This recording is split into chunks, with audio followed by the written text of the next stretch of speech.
thanks. Could get used to this, Mum. Don't normally have much more than a coffee.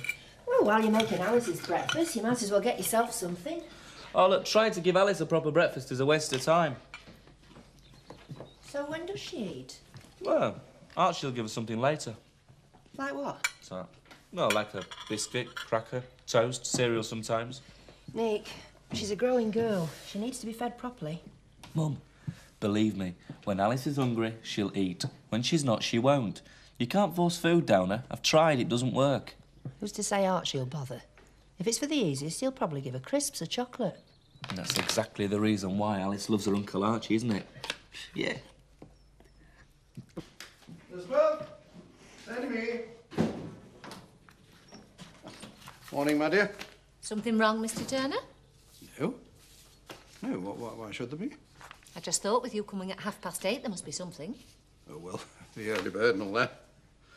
I've been doing some serious thinking, Elizabeth. Yes. About the future. You know Frank Tate's holiday village is opening soon? Yes, I had heard. Well, they'll be entering a new era, Elizabeth, and I intend taking full advantage of it. Of course, we'll all have to pull our socks up.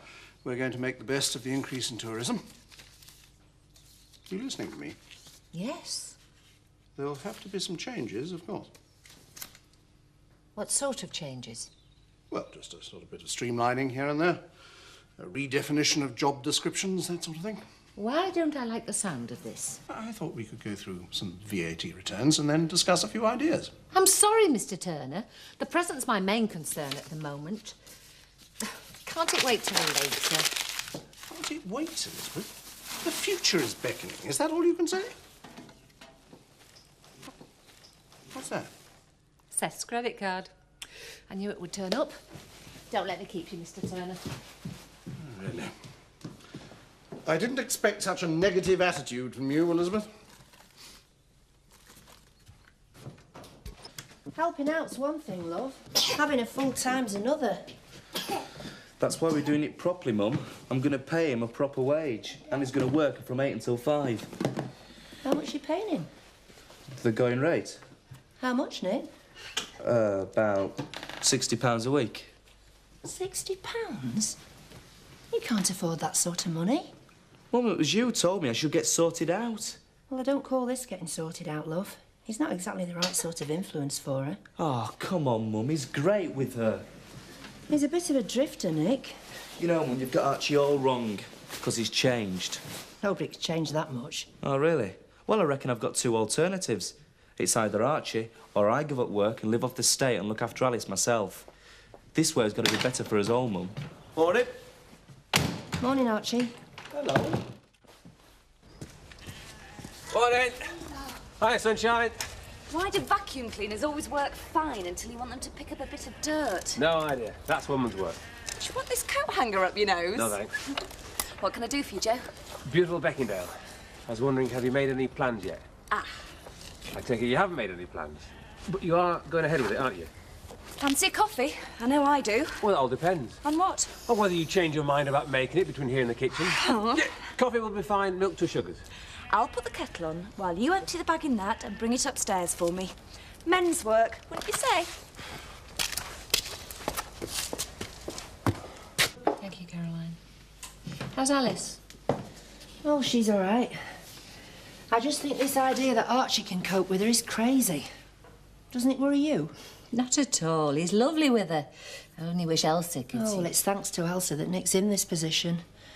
Hope she's proud of the mess she's left him with. It's only because he's desperate that he's convinced himself it's a good idea. It's Archie we're talking about, not Elsa. Archie, who's helped Nick get this far, who stood by him and cooked for him and made him laugh. And most of all, proved to Nick that he can look after Alice. Do you know that Nick's paying him £60 a week? Well, at least he hasn't got fares to find, never mind several hours a week travelling. So you don't mind Archie bringing up your granddaughter? No, Caroline. And if you'd just stop being so ridiculously prejudiced, you'd see that it was the best thing that could happen. Anything interesting? Sorry? Your letters. Anything interesting? Yes, as a matter of fact. We're having a bit of a get-together in London. We? Some of the friends I met in Spain. Amos going? Yes, I should think so. Oh. Only I thought the letter must be from him. No. How are you coping with the books? Well, till the VAT man or the accountant tells me otherwise, I have to assume I am. And can you understand Henry's system? Like everything else about Henry, Annie, it's simple, straightforward, and it doesn't miss a trick when it comes to claiming what there is to be claimed. Everything all right? No, Robert was nearly in tears over the damn ponies again. He should be out there again, riding. That's the only way he's going to forget what's happened, but Frank Tate's not going to allow that, is he? He's upset, Jack. You know what it's like to lose an animal. He's upset. What about our Robert? He should know that Robert would never leave a gate open like that. I don't see how he can even think Well, it. there's nothing you can do about it now. Do you want to bet? Oh, Jack, for goodness sake, don't go making things worse. What's worse than having my son in tears over something he didn't do?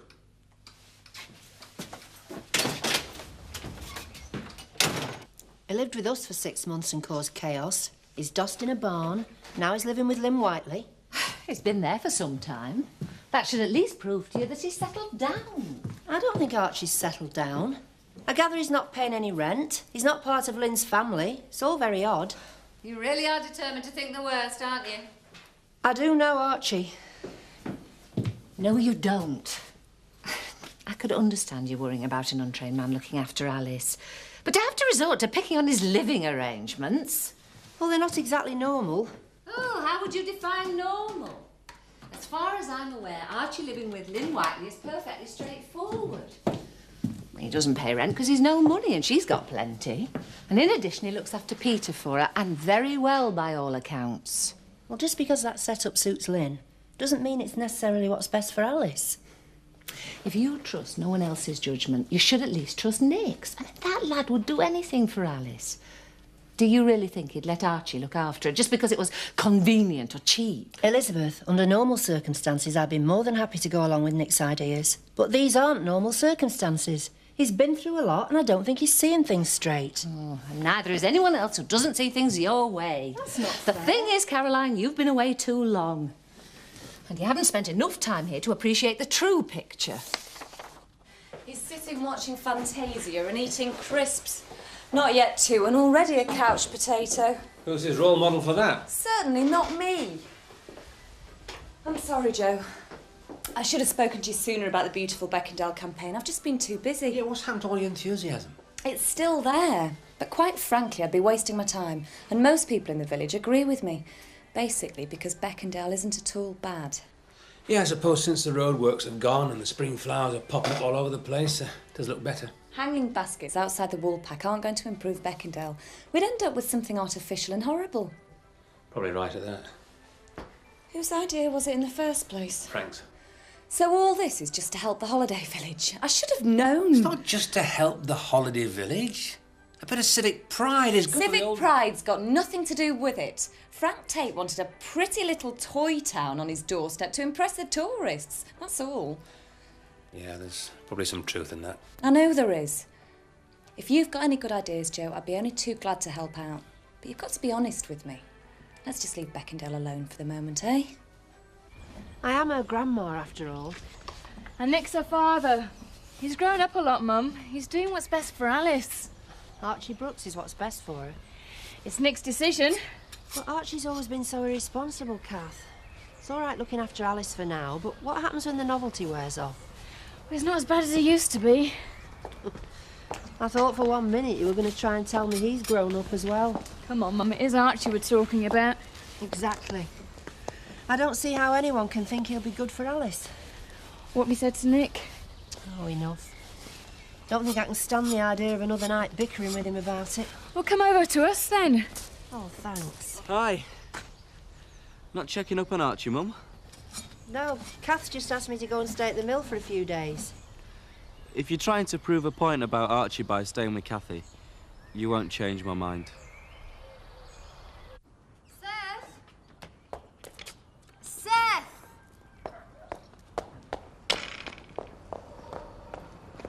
Morning, Mrs. Spellman. I thought I'd take an early dinner.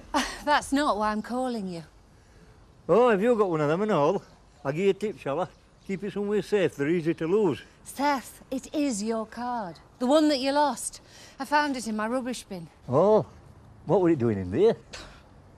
Are you busy? I'm always busy. I'd like to buy you a drink. Seth, you're supposed to be busy as well. I'm celebrating. Turner can't begrudge me a pint with all my worries. Don't bet on it. I dare say I'll be over later. I've got 2 cards now. I didn't mean her to stay. I just meant for a meal. But she is. For how long? Not long. It won't be our own house.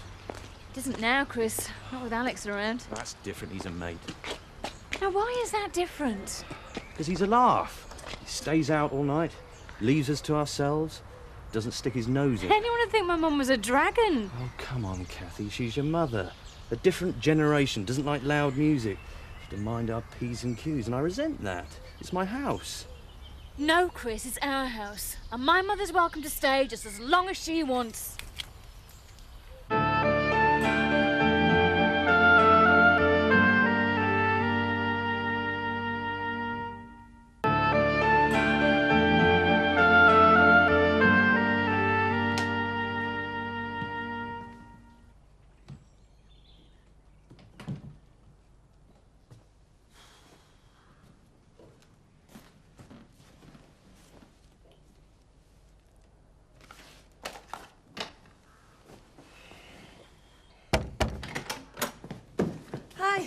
How's it going?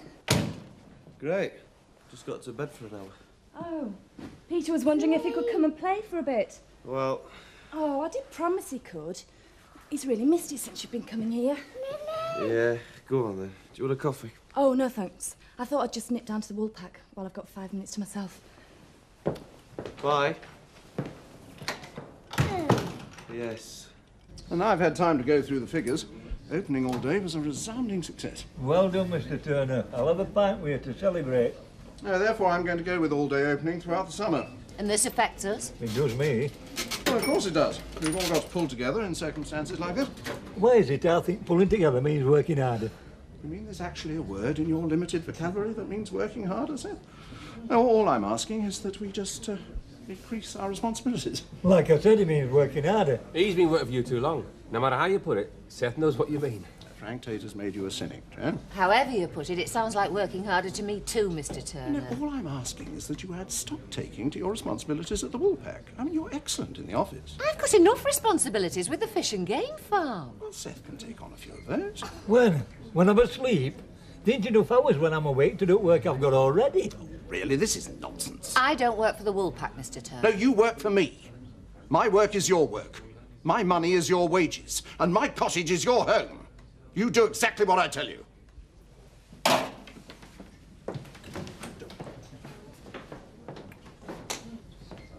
Another successful exercise in staff relations, Alan? Oh, go build yourself a log cabin. Yes, Lynn, my dear. A gin and tonic, please. The one management skill Alan lacks is getting people to do things they don't want to do. Like the beautiful Beckendale campaign. No, like helping you with your housework. You see, I didn't want to do that, but you've got this way with people. Oh, sure. But only when it comes to getting people to tidy away hoovers and men dripping taps. Nothing important. I'll get this. Oh, thanks, Joe. That's 147, Joe. Don't sell yourself so short. Wish I could find an assistant half as capable as you. Are you serious? Depends whether you say yes or no. What you're looking for is somebody to do the boring bits. That's what assistants do, so the bosses can pick and choose the good jobs. Do I look that sort of boss? There isn't another kind. Thanks, but I don't want a job. But you were going to run the shop. Yes, and I'd have been the boss. Working for you would be different. Oh. You're good at manipulating people. You flatter them, con them, before they know where they are. Another 2 of these, and I'd have taken your rotten job. Oh, I was banking on just the one. The answer's still no. And you can't blame me for trying. Come on, Mark, hurry up. What's the rush? I'd like to get some revision done before the day's over. If I had a car, all this travelling wouldn't be so time-consuming. It would be less time-consuming if you didn't dawdle. Anyway, what's the point in having a car? You haven't even passed your test yet. Now what's the matter? Do you fancy a drink? Oh, you're joking, aren't you? It's just an idea. Mark, you've got to work. We've both got to work. Hey, what are you doing here? We're going home to revise. So I like to hear. You're so conscientious these days, Joe, aren't you, Mark? Don't push yourself too hard, though. I'm sure he won't. See you later.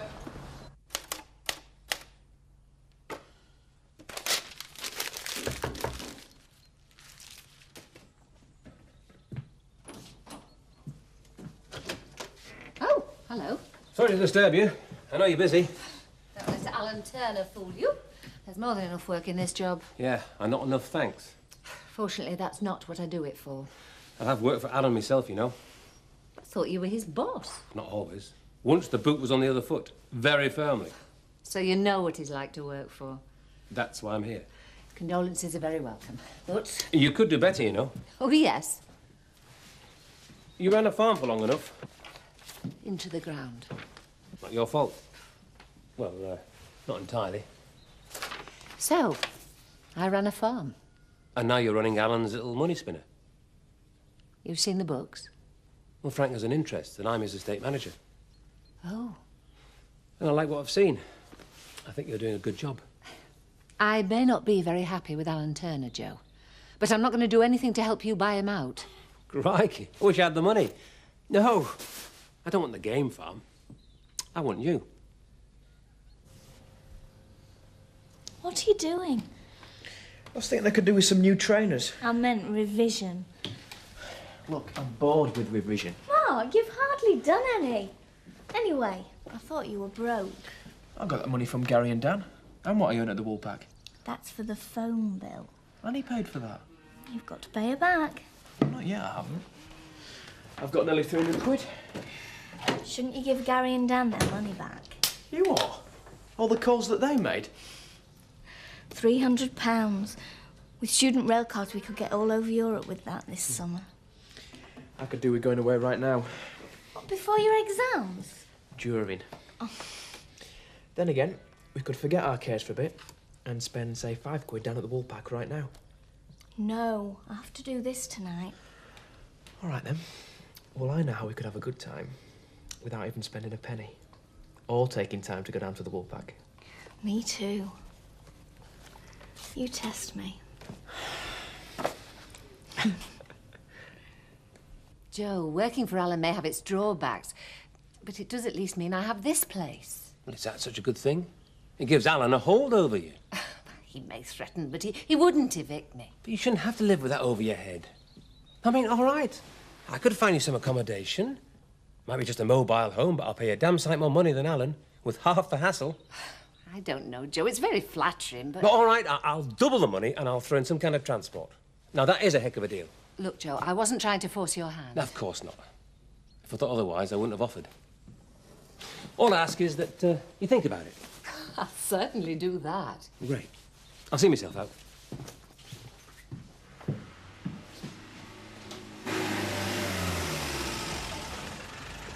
Any idea where your boss is? Skipdale, why? Has he said any more about that gate and our Robert? Is there any more to be said? Yeah. You must realise Robert didn't do it. He doesn't know that, Jack, and neither do you. Yes, I do. Robert told me he didn't. Do you think he'd say otherwise? After having it drummed into him for all these years that he must close all gates? Are you saying that you think he did it and all? All I'm saying is that we'll never know. I know, Joe, and that should be good enough for you. It was more than just a couple of miles you went when you left Emmerdale, wasn't it? A lot more. It's in the oven now. Won't it warm up tomorrow? No, Chris, I've been cooking since I came in from work. I never asked you to make anything. You could have told me before that you were going out. Look, I told you Alex rang me just as I was leaving. I didn't have time to ring you. Look, I don't know what time we'll be in. It doesn't matter. I'll be in bed. See you later, then. Bye, Caroline. Have a nice time, Chris. Company car, double your money. Suit me, that would. Didn't Joe sack you the last time you worked for I him? resigned. Same thing. It is very tempting, though. But would you enjoy it? Little Jimmy's been sick on the duvet. Can I have another one? Grandad's lost his false teeth on the nature trail. Can you send a track a dog to find them? Sounds just like working with Alan and Seth, really. What would you do out of season? Are you trying to put me off? No, no, of course not. But for that money, they'll want their pound of flesh. It's just the cottage that worries me. I'm so happy there. Well, maybe Alan will let you continue renting it. Oh! Alan would see me taking Joe's job as treachery. I'll be out of the cottage in 5 minutes. I'm banned from the Woolpack for life. Yes, he's a bit of a bad loser, is Alan. Still, With that money, you could rent yourself something rather spectacular. Do you think I should phone Nick, see how he's coping? If I were you, Mum, I'd leave it for tonight. Isn't that what everybody's been doing? Leaving it? Letting him sort himself out? By everyone, do you mean me? Well, I would have thought you might have been able to help a bit more. I've offered to help. You know what he's like. He wants to do everything himself. Couldn't you have let me know sooner that he was having problems? Mum, what could you have done? Well, I could have spent more time with him. Maybe helped him find a better solution. How could you have spent time with Nick when Gran needs you in Scarborough? You can't be in two places at once. I know, love. I'll tell you what, sometimes I feel as if I'm being pulled in two directions at once. Well, it'll do you good to have a break. It's not doing you much good, though, is it, having me here? You're always welcome here. You know that. Have some more, there's plenty. Oh, thanks. Chris doesn't seem too pleased to see me. That was my fault. Just telling him you were staying, not discussing it with him first. You mean like he discussed it with you about Alex staying? I think Alex put Chris in a position where he couldn't refuse to let him stay. A bit like I did with you. A bit. I couldn't help overhearing you two arguing tonight before he went out. I was angry. I'd made supper. Maybe he'll bring you another present to apologise, like that dress. Mum, it's a lovely dress. It is, love. It's beautiful. You don't think you'll buy another one like it, do you? I don't think there is another one like that, Kath, in the whole world. I hope you're right, Mum. Seriously, I think you should consider it at least. I am doing. It's just the cottage. Don't worry. I haven't come to impose on you with work. Good. Oh, same again, please. Oh, no, I'm all right, Eric. Ah, well, I'll just have a single, please. Thanks a lot. Every time he opens his mouth, he drives me one step nearer Joe. Well, as I've said, if Joe does offer you double, you could rent somewhere rather special. I don't know that I want somewhere special. Not with Michael living away. Not on my own. You don't have to live on your own. I don't really think I fancy a lodger. What about me? What do you mean? Well, you and I could... Oh. Thanks, old boy. Now, do you mind explaining to me what you're talking about? Oh, you could get somewhere together. You mean live together? You and me? Yes. Share a house, of course. Well, I suppose we'd be living together, but it would be perfectly above board, perfectly proper.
Go up the cart track in the Land Rover.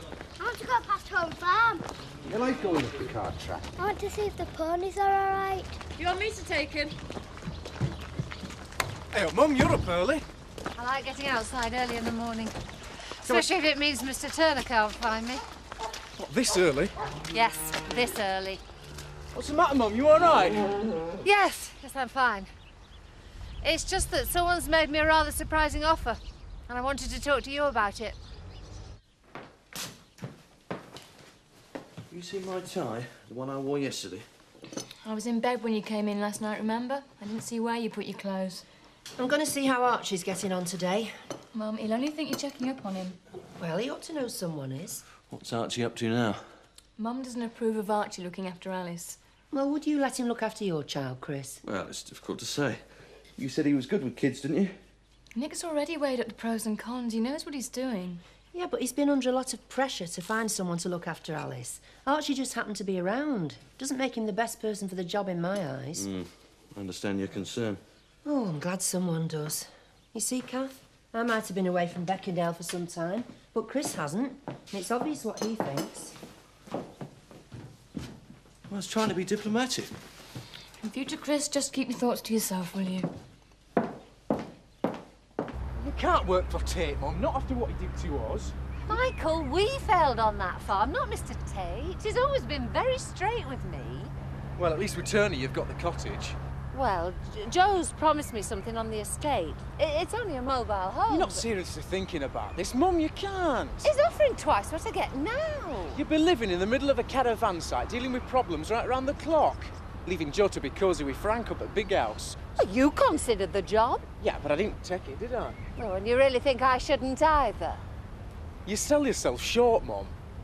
I mean, the farm went under because Tate didn't back us. And then you think you're lucky because Turner lets you make a fortune for him at Game Farm. And now you're seriously considering being one of Tate's puppets. They're good jobs. I'm lucky to be offered them when there's so many without any work. You're worth more than Joe and Turner and Tate put together, Mum. And the sooner you realise that, the sooner you'll get other people to. Best be off then. Good idea. Hello, young lovers. What's this, the new laid-back look? I'm working from home today. No point in getting dressed up. You've been using this tie to keep your trousers up. Well, is it that bad? Doesn't reflect well, Kathy. Sending hubby off with an unpressed tie. I'm quite happy to do it while he's wearing it. I'll get the iron. Something I said. Something I said. Kathy, love, you don't mind Alex working from here today, do you? I'll be out, won't I? I'll tell Mum to keep out of your way. Oh, don't bother her. I told you, Alex, treat this place as your own. I'll just finish clearing the mess off the table in case you want to work here. Leave it, Kathy. I'll tidy it all away. There's no room for it in the kitchen. That's a mess too, I'm afraid. I'll see to it. Go on. You get off to work. Leave it, Alex. I'm sure Chris would be glad to give the whole place a good clean tonight if he's at home long enough. Well, I wasn't intending to go out tonight, but if you'd rather... The pair of you. Go to work. Take it out on your horses and your secretaries or whatever. And when you come home, you can be nice to each other. Thought you bought all that Keep Fit stuff for yourself. Haven't used it for weeks. Too busy. More coffee? Cheeky beggar. This idiot insurance man's trying to claim that because the ponies were in a holiday village field, not in one of the stables, they might not be covered by insurance. Well, that's nonsense, isn't it? I'll have to check the policies, find out what's going on. I told you those damn ponies were more trouble than they were worth. They are an added attraction for the holiday village. The only thing they've attracted so far is trouble. Carol, we're out of ginger ale. I know, I told you. You most certainly did not, otherwise I'd have ordered some. Yes, I did. On Monday, at closing time. Oh, well, fancy telling me then. I was too tired to listen. Oh, we're low on lemonade as well after the bank holiday. Now she tells me I'll have to go back to the wholesalers. And while you're there, will you stock up on crisps as well? Are we short of those? No, but we will be after the weekend, and then I suppose you'll be too tired to take any notice. Women, eh? Couldn't possibly be you in the wrong, eh? They work for wages. Me, I rely on profit. If they don't do the job properly, my profits go down, not their wages. Yes, but you wouldn't want to lose anyone with all your pushing, now, would you? And it certainly could happen. Eric, your career in management has not been an unalloyed success. Why don't you stick to doing what you do best? Robbing old ladies. What I do know is when to shut up and listen when someone is trying to tell me something. You ought to try it. While you're at the wholesalers, Mr. Turney, we're out of polish. Oh, and by the way, I asked you on Monday if I could have the day off tomorrow. You said it'd be all right. Oh, did I? Well, it is most inconvenient. You can't have the day off, whatever I said. Well, don't hold your breath waiting for me to turn up, will you? You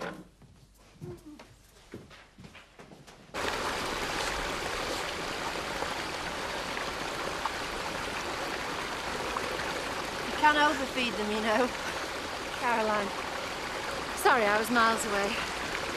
So, what brings you out here? I dropped in on Archie and Alice, so I thought I'd visit one of my old haunts on the way home.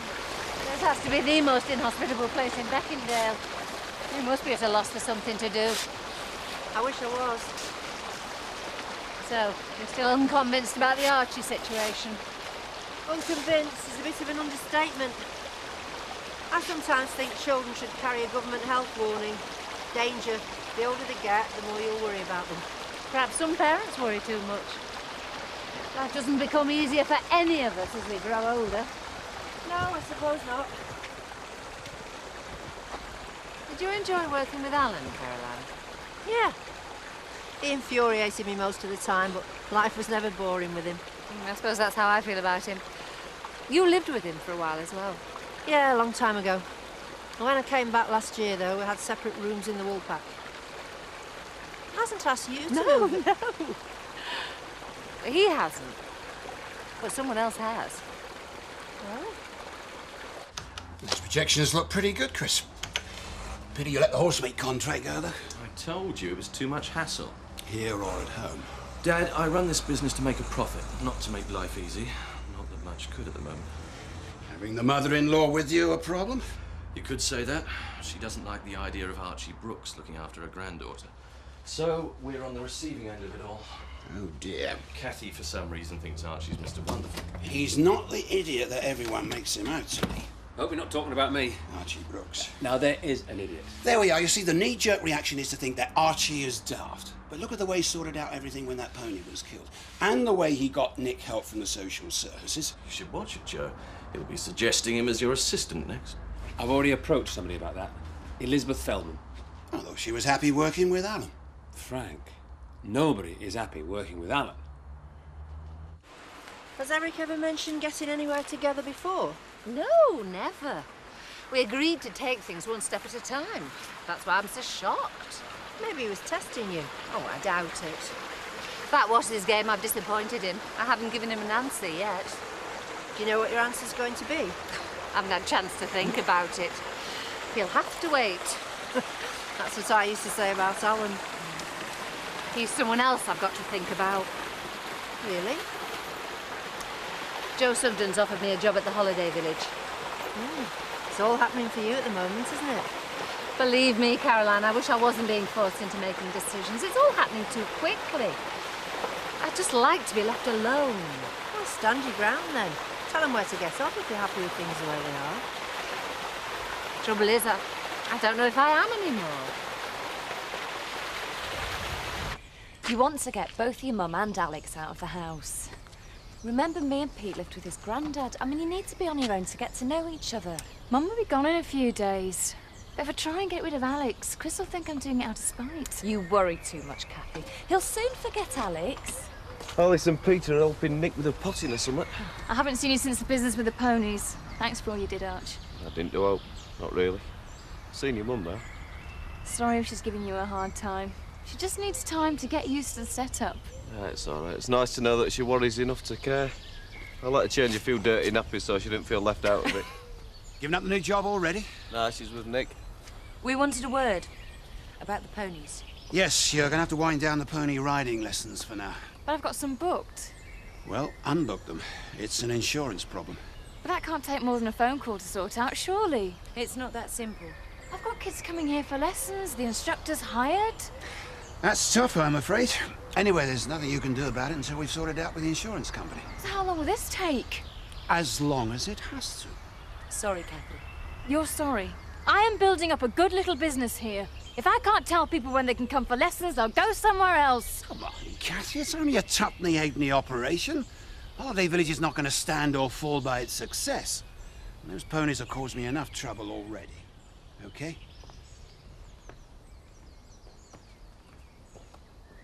Thanks, love. Thank you. What's this for? An apology for earlier. Oh. Thanks, old boy. But it's not me you should be making amends to. One is Carol and Elizabeth. I gather you were trying to tell me earlier that I'd upset her in some way. Yes. And your timing could hardly be worse. Do you remember Hughie Green and Double Your Money? Well, that's the game the Sugden's playing. Double? You can't be serious. Hello, Eric. Mr. Turner. It is my lunch break, by the way. Yes, yes, of course, my dear. Vodka and tonic, is it? Oh, thank you. I'll get us a table. Just been singing your praises to Eric, Elizabeth. That's very kind of you. Well, there's nothing to do with kindness. Now, you remember those changes I was talking about in responsibilities? Mr. Turner. Elizabeth, there would be a reassessment of your wages, of course. Up or down? Very droll, my dear.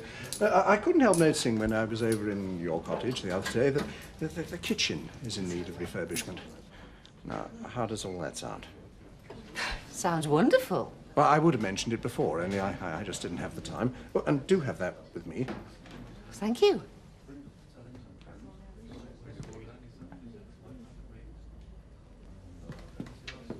You'll never guess. Pay rise? How did you know? Well, he always offers one of those when he thinks he might lose you. But he doesn't know. Eric. Well, the odd word might have slipped out. Right, wonders, didn't it?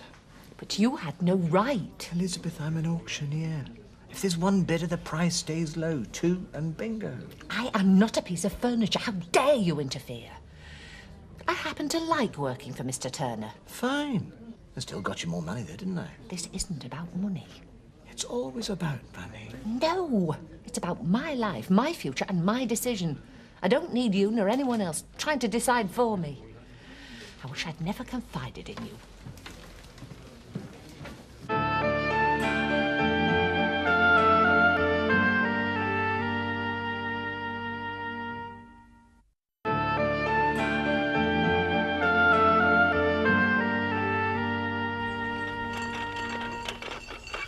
Called in on Archie earlier.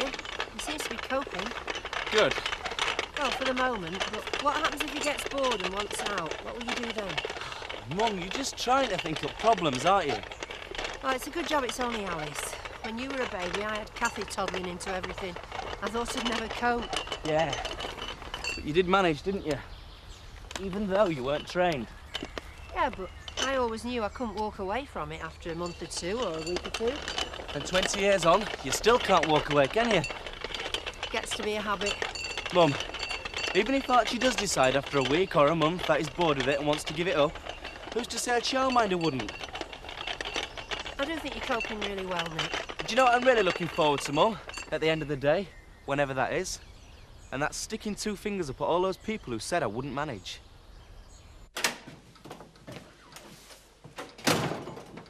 Now then, it's Tate sent you? No.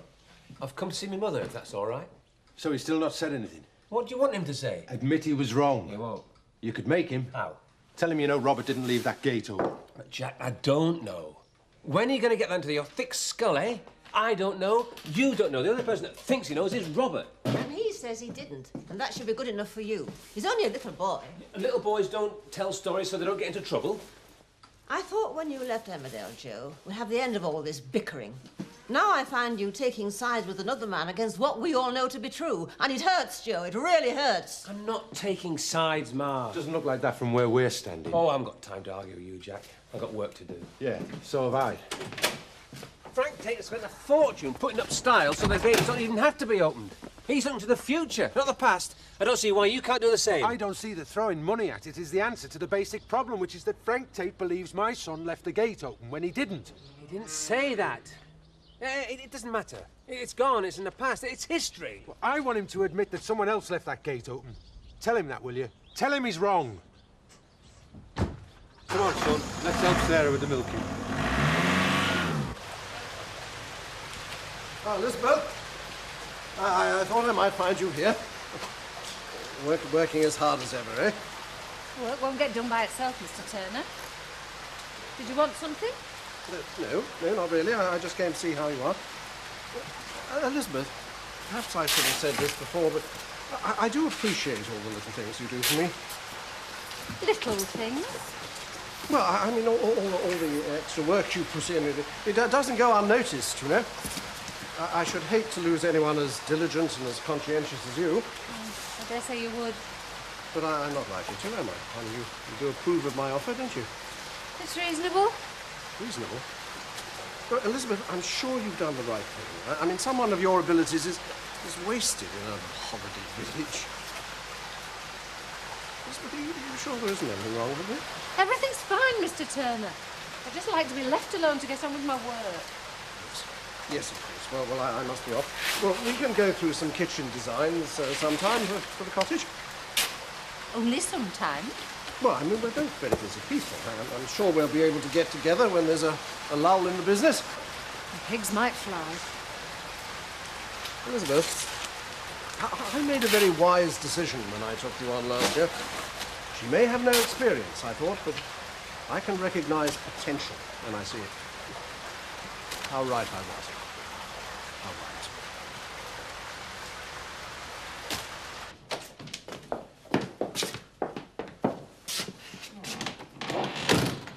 What's all this? Don't look at me. Chris, the last thing I need tonight is one of your silly pranks. Cathy. Oh, it's from Alex. Your mum's gone to Nick's for tea. I've gone into Skipdale. Won't be back till after 8 o'clock. Made you a chicken salad. It's in the fridge. Chicken salad, is that all? And a tub of American ice cream in the freezer. I think we're meant to enjoy it. Well, if we must. Well, don't just stand there.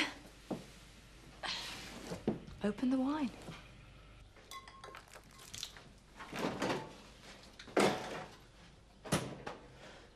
Your drinks here. Oi! Mark!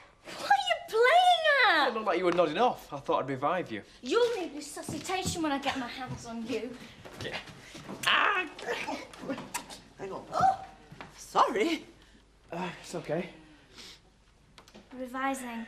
Oh, is that what you call it? I thought you might like to have some tea with us next door. No, it's okay. We're gonna have something cold. Fine. Well, don't do too much revising. You'll give yourselves headaches. Cold! You'll get something cold! Just don't have time anymore. Not with Alice. You've got to give them a bit of freedom. That gives you more time. Let them out, it's good for them. 2 brandies for the restaurant, please, Carol. If you're going to listen to his harebrained ideas on childcare, you're dafter than I thought. What ideas on childcare? Well, letting him out, giving him freedom. We were talking about pigeons. Mind you, I could try it with Alice, I suppose. Well, just remember, I'm her godfather. Carol, this gentleman needs serving. Make sure he pays, will you? I can't take your pigeon off you, Archie. I'm working that hard these days. I ain't even got time to go and buy my son some new gear. A decent boss would give you time off to do that. You'll be arguing next that as his hair grows in work time, he ought to get it cut in work time. I will come into that. You wanted to get rid of the pigeon, Archie. I thought you were fond of it. Yeah, I am. Just ain't got time with my new job. What job's that? Childminder. Who for? For Nick. It's a proper job. So we'll have same again. You get yourself one. He's paying you? Yeah, of course. You could pay me to look after the pigeon. Yeah, and you could do it as a favour to Nick. I dare say I could get you the occasional pint now. Go on, then. But a man like you in charge of a little child like that, that's not right. Why not? He's had the practice. Be really good with Peter. Yeah, but that's different. That's Nick. He's perfectly happy with the arrangement. Though the same obviously can't be said for everyone. We'll have same again. Get yourself a brandy, Carol. You look like you need one. Oh. Hello. I brought you some eggs. Mrs. Sugden sent them. Thanks. You thought any more about that job? Oh, worth thinking about, is it? Yeah. Yeah, of course it is. Look, I'm sorry I was a bit funny about it earlier. Oh, you're sorry. Are you all right? Shouldn't I be? Just because everybody seems to think I'm a little woman without the sense to think for herself. That's just the opposite of what I said. But it's what you thought. I ask your opinion, but I don't get an opinion. I get a rule to follow. Don't take the job. I think it's wrong. Oh, all right, all right. I came on a bit strong. I'm sorry. You're sorry too late, Michael. Sorry for interfering in my private life. Sorry for laying down the law when I'm offered a new job. The damage is done. I'm sick of your constant disapproval. Look, I only came down here to apologise. What's brought all this on? Does it matter?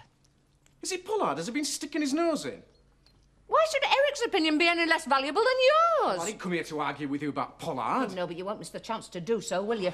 Ah, give up. Look, I'll see you later. And, Mum, I really did come here to apologise.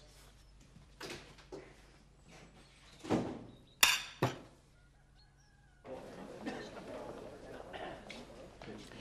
you think childminding's a proper sort of a career for a man? I don't have a problem with it. What's your idea of a proper career for a man, then? Fireman? Truck driver? Lumberjack? You know what I mean. Hi, Michael. Want a pint? No, I'll get my own tar. Half, please. I just fancy a quiet one. Oh, has your mum decided to take that job yet? She's been asking your advice as well. No, it's just that Eric Pollard and Mr. Turner were talking about it this dinner time. Pollard's told Turner? Well, it's naught to do with him. Or you, for that matter.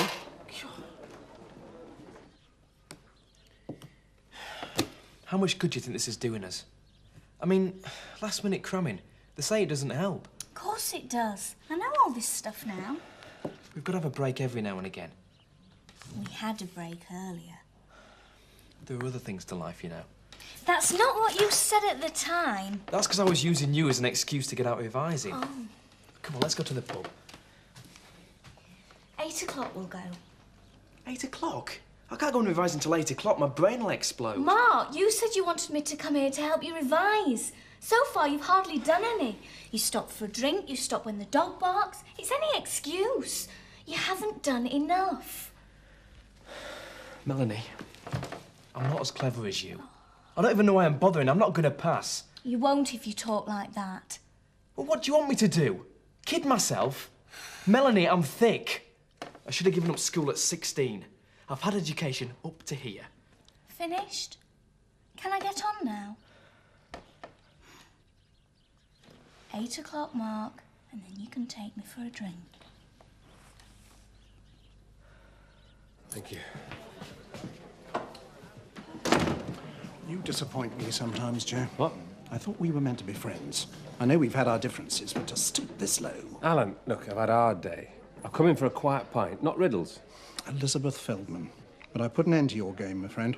It's cost me a proverbial arm and a leg, but I think you'll find she'll be staying with me. Oh, thanks for telling me. Think nothing of it. What's going on, Joe? Hey? Frank's winding down the pony trekking centre. Oh, I didn't know You that. can't just do that. It's really upsetting. I mean, I hope you didn't have anything to do with it. No, why should I? Because it's something to do with the holiday village and insurance, and that's your responsibility, isn't it? Well, I dare say Talk you to him, Joe. Get him to change his mind, eh?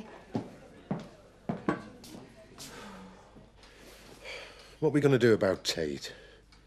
Maybe if we say nothing, it'll just blow over. That's what he wants, though, isn't it? And that'll look like we're acknowledging that he's right. I don't think so. We've got to get him to admit that he's wrong, accusing Robert. But he won't. You heard Joe. I didn't do it. We know you didn't. Then why's everybody saying I did? They're not. We're not, son. I want to ride ponies again, but they won't believe me.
She's had her breakfast, but she'll probably want a drink. Oh, I think we can manage that, can't we? Listen, what do you think about me taking her over to playgroup in Otton this afternoon? Lynn's taking little Peter and said we'd ditch a lift. Sounds like you've already got it sorted, Archie. Well, yeah. Only if you think it's a good idea. Yeah, of course I do. Does it good to meet new friends. You sure? Of course I'm sure. You're doing a brilliant job with her, you know. Anybody can see that. Right then. You have a good day, sweetheart. See you later. See you. Yeah. Did you think he was quiet this morning? Sorry, what did you say? Robert, did you think he was quiet this morning? Oh, maybe a little. Do you think he's still upset about the pony? I know he is. I just don't know what to do about it. Children are very resilient, you know.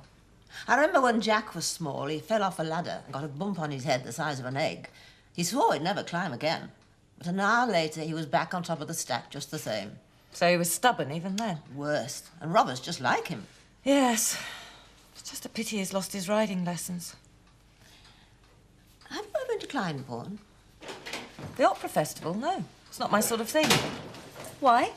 Oh, well, Come on, Annie. Why do you want to know about Blindbourne? well, it just so happens I'm going to see Cosi van Tute. One of your new Spanish friends, is she? The opera. I know it's an opera. Well, what's so funny? I've got a ticket. Well, come on, Ma. You don't like opera. How would you know? Well, you've never said you did, and you've never been. Exactly, so it's about time I did. All these years, I might have been missing something I really liked.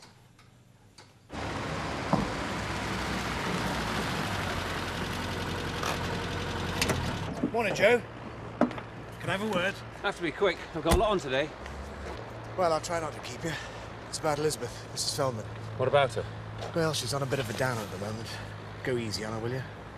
Try not to push her too much about the job. Sure she'll come round to your way of thinking. Well, I take your point, but I can't wait for her decision forever. Well, I realise that.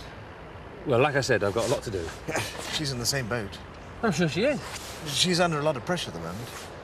You'd be amazed what lengths Alan's going to keep her. Pay rises, holidays, all sorts. So what are you trying to say?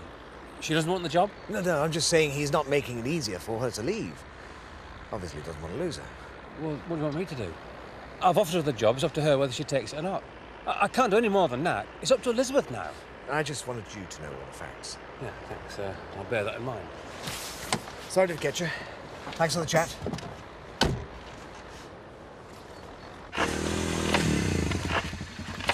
So that's what you're up to? Yeah. Thought I'd chop him up into firewood, only knowing Frank Tate would probably charge us for the wood. So I'll let him have them back intact. You mean you're going to pull them all up? All those on Emmerdale Land, eh? But they are rights of way, public footpaths. Well, I'm not saying they aren't. But don't have to make it easier for Frank Tate's ramblers, do I? Don't you think it's just a bit petty? There's nothing petty about it. Oh, come on, Jack. All this tit for tat. You're keeping the argument going. Me? It wasn't me that started all this, was it? But it's going to be you that finishes it. Is that it? Exactly. Has Mum talked to you about it? Yeah, she said some things. Like what? Well, she doesn't think Archie's the right person to be looking after Alice. Not full time. Yeah, I know that. I mean, I know that's what she thinks. But Kathy, you know how good he is with her. Didn't you tell her? Yeah, I said he was doing a good job. That's just it, though. He's not just sat there with her. I mean, he's taking her out, doing things. It's what she needs. You don't have to convince me, Nick. I know you wouldn't let Archie do it if you didn't think it was good for Alice. I just wish Mum would see that. She's never been like this before, Kathy. I mean, she was the one who stood by me more than anybody else when Elsa left. I think you should give it a bit longer. I don't know. How long, though? That's just it. I feel like I'm trying to convince her all the time. I know, but she can't help worrying. She just wishes she could do more for you. I don't need any help, Kathy. Not with Archie looking after Alice all the time. That's the whole point. She doesn't have to worry. I've told her that. Well, then try again, will you, please? I just wanted to see reason.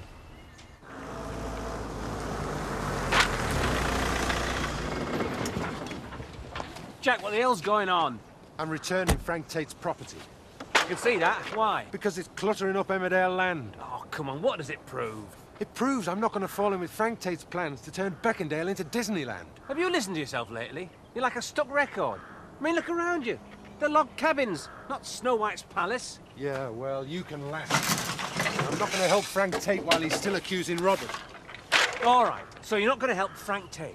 But ripping up signposts isn't going to stop the visitors. They're rights of way. Not trying to keep them off. I'm just not encouraging them. But don't be so stupid. Without signposts to guide them, they're even more liable to walk where you don't want them to. Well, you could give them maps and copies of the country code. And make sure they read all the bits about closing all gates. They've done enough damage already. You don't know it was a visitor that left the gate open. No, but I do know it wasn't Robert. And so would you if you hadn't sold out to the Tates. Yes, thanks. Bye. That's another party of 4 for tomorrow night, Mr. Turner. They said they'd all like trout as their main course. Oh, well, remind me to tell Elizabeth Feldman we need some more fish, mate. Money? What's Rush? Honestly, Mr. Turner, we really are going to have to get extra staff for all-day opening, you know. I mean, look at us. We can barely cope as it is. It would make things easier if Elizabeth would help behind the bar. You can't ask her to do that as well. Well, I have told her we'd have to be more flexible in our duties. Aye, flexible, but not bent over backwards. Don't forget she's got other options. If you ask her to do too much, she might resign on the spot. I don't blame her. Not now. I think you'll find that Elizabeth and I have come to a satisfactory compromise. For the moment. Yes, but who else am I going to get? I shall have to advertise. Maybe you should ask Archie. Archie? Earth made you say that? I mean, you know Archie's reputation for work, or rather lack of it, and he's practically a teetotaler. Well, he might prefer it to looking after Alice all day. Honestly, Mr. Turner, I don't think it's right for him to be in charge of that child. Yes, I do have my reservations about Leave that. the lad alone. He's doing a good job. Well, you could have a word about it. I mean, that's what godfathers are for. Ah, Elizabeth, my dear. What can I get you? Actually, I didn't come in for a drink. I want a word with Seth. What? I want you to help me change the tank filters this afternoon. All right. I'll meet you there, but I've something to do first. Like what? A bit of shopping. What's he up to now? As long as he's doing it in his own time, I really don't mind. Actually, I'm glad you came in, Elizabeth. If you're going to ask about the order for Sanderson's, I will take care of it this afternoon. Yes, I'm sure you can take care of that. I wanted a word about Archie. Archie? Frankly, Elizabeth, I'm really rather surprised that you've agreed to let Archie look after my goddaughter. Well, your granddaughter. Are you? Well, there's very little I can do about it. I mean, surely there's someone more suitable. Like who? Well, I don't know, but... Mr. Turner, as I see it, Archie's doing a fine job. Or would you prefer things the way they used to be? When I had to look after Alice as well as everything else? Well, I must admit, that really wasn't very satisfactory. No, it wasn't. Now, if you don't mind, I'll get on with my work. Morning, Frank. Planning a bonfire? Do you know anything about this? No, what's the matter? Joe's signposts for the rights of way, they've all been dug up. What's he up to? Maybe he wants to reposition them. Well, well. What have we here? I give you one guess as to who dug this lot up. Jack? 10 out of 10. Isn't all this getting a bit out of hand, Frank? Well, of course it is. Don't tell me that, tell it to him. Jack not back yet? No, no. Oh, photos. Let's have a look. I can never wait for mine to come back from the chemist. I'd rather nip into Hotton and get them done in an hour. Not really very good. Oh, it can't be any worse than mine. Oh, that's the villa. Oh, doesn't the pool look lovely? Yes, I didn't go into it, though. And that's a restaurant in the town. Oh, looks like there was plenty of wine flowing. Hey, is that champagne there? That's it. Well, that's given Frank Tate enough timber back to build another cabin. What a stupid waste of time and energy. Sarah's right. Getting back at Frank Tate isn't going to solve anything. Far better to let things settle, for Robert's sake. Not while they're still accusing him of something he didn't do. Oh, that's easy for you to say, isn't it? But what about Robert? He doesn't understand your argument. He thinks he was banned because he killed that pony. He knows what we think, Sarah. He sees you acting like an idiot and he doesn't know what to think. What's more important to you? Scoring points off Frank Tate or your son's happiness?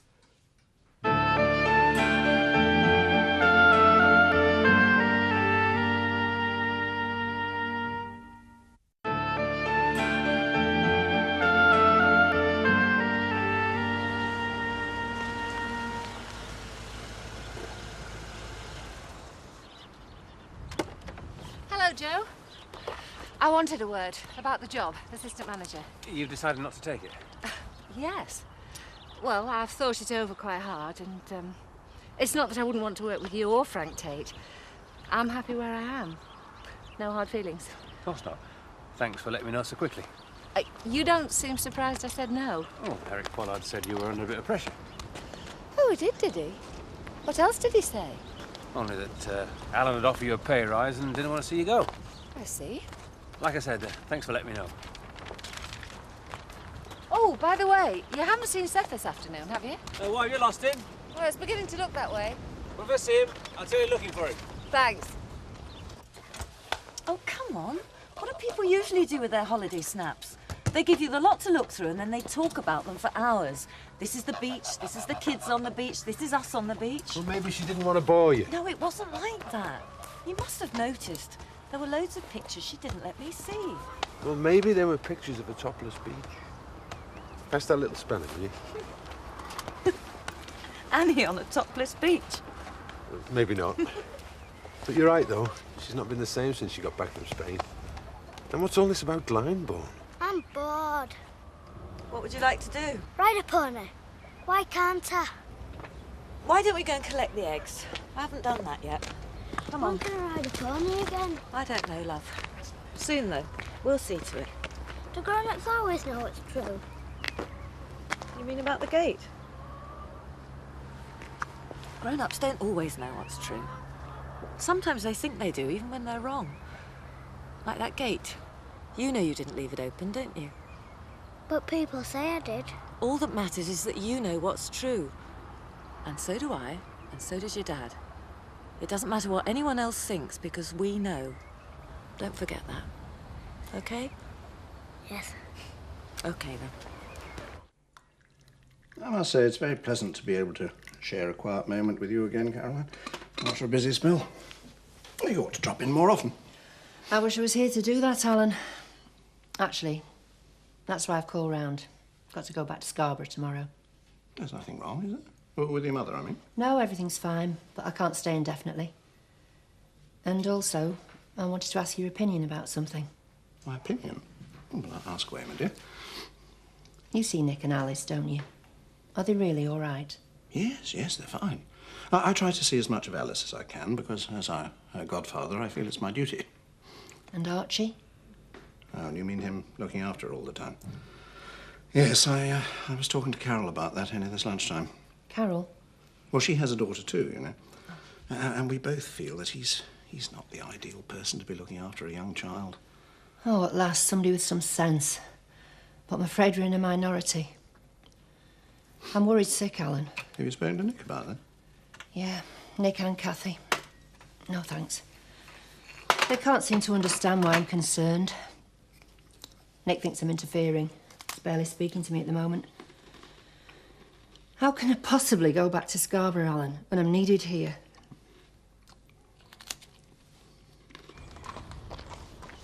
Well, was it all the posts? Afraid so. I think I can get some new walkways sorted out, though. Yeah, more work. Damn the man, it's ridiculous. I was going to forget the whole thing, but after this, I'm hanged if I will. Yeah, well, that's the trouble with our Jack, I'm afraid. He doesn't care how ridiculous something is once he gets his teeth into it. It's the principle of the matter. Look, I don't care about the principle. It's a childish tit-for-tat. Get him to see sense. I tried to this morning. Well, try again. He's your brother, for goodness sake. Yeah, that's the problem.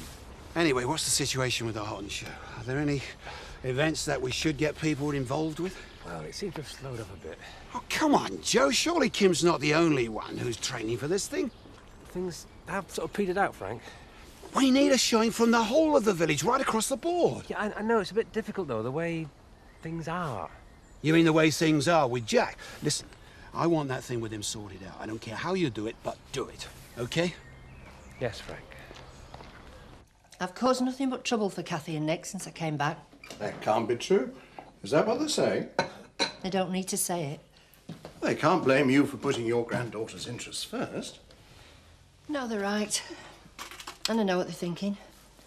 How can I possibly comment on the way Nick's chosen to bring up his child when I haven't been around for either of my children lately? But Nick and Kathy are adults. They're not children.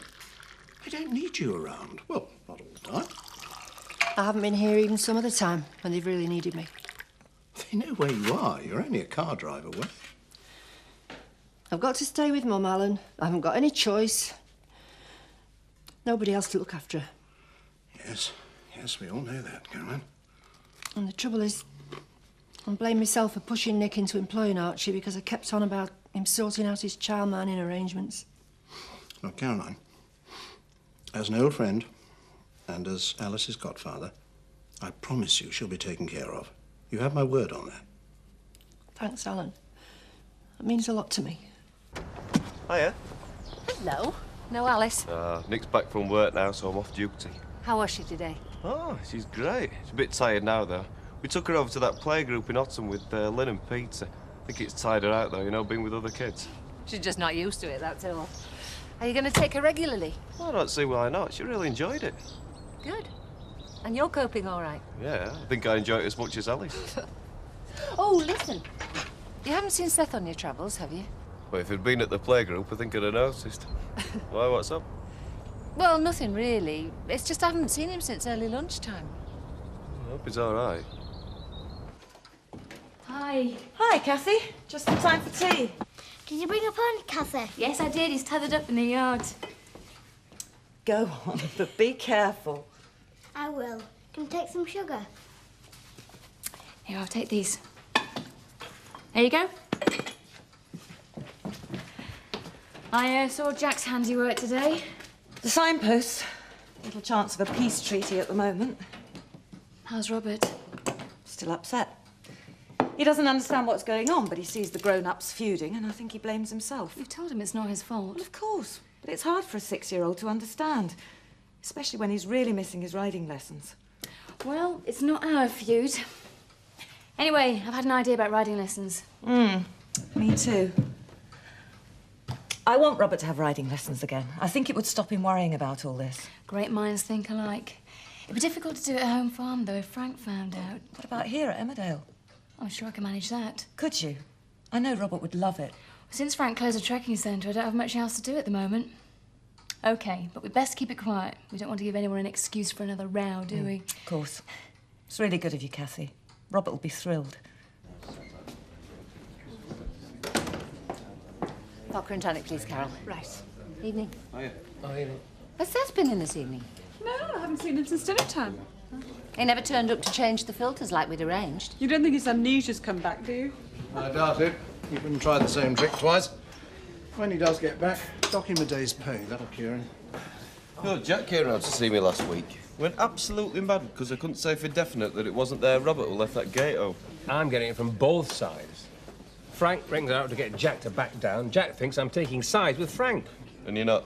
I'm not taking anybody's side. Must be difficult for you, that. That's not the word for it. Look, it was an accident. As simple as that. Now, why can't people just let it drop? Another one. Ugh. Sour. Bitter, please, Carol.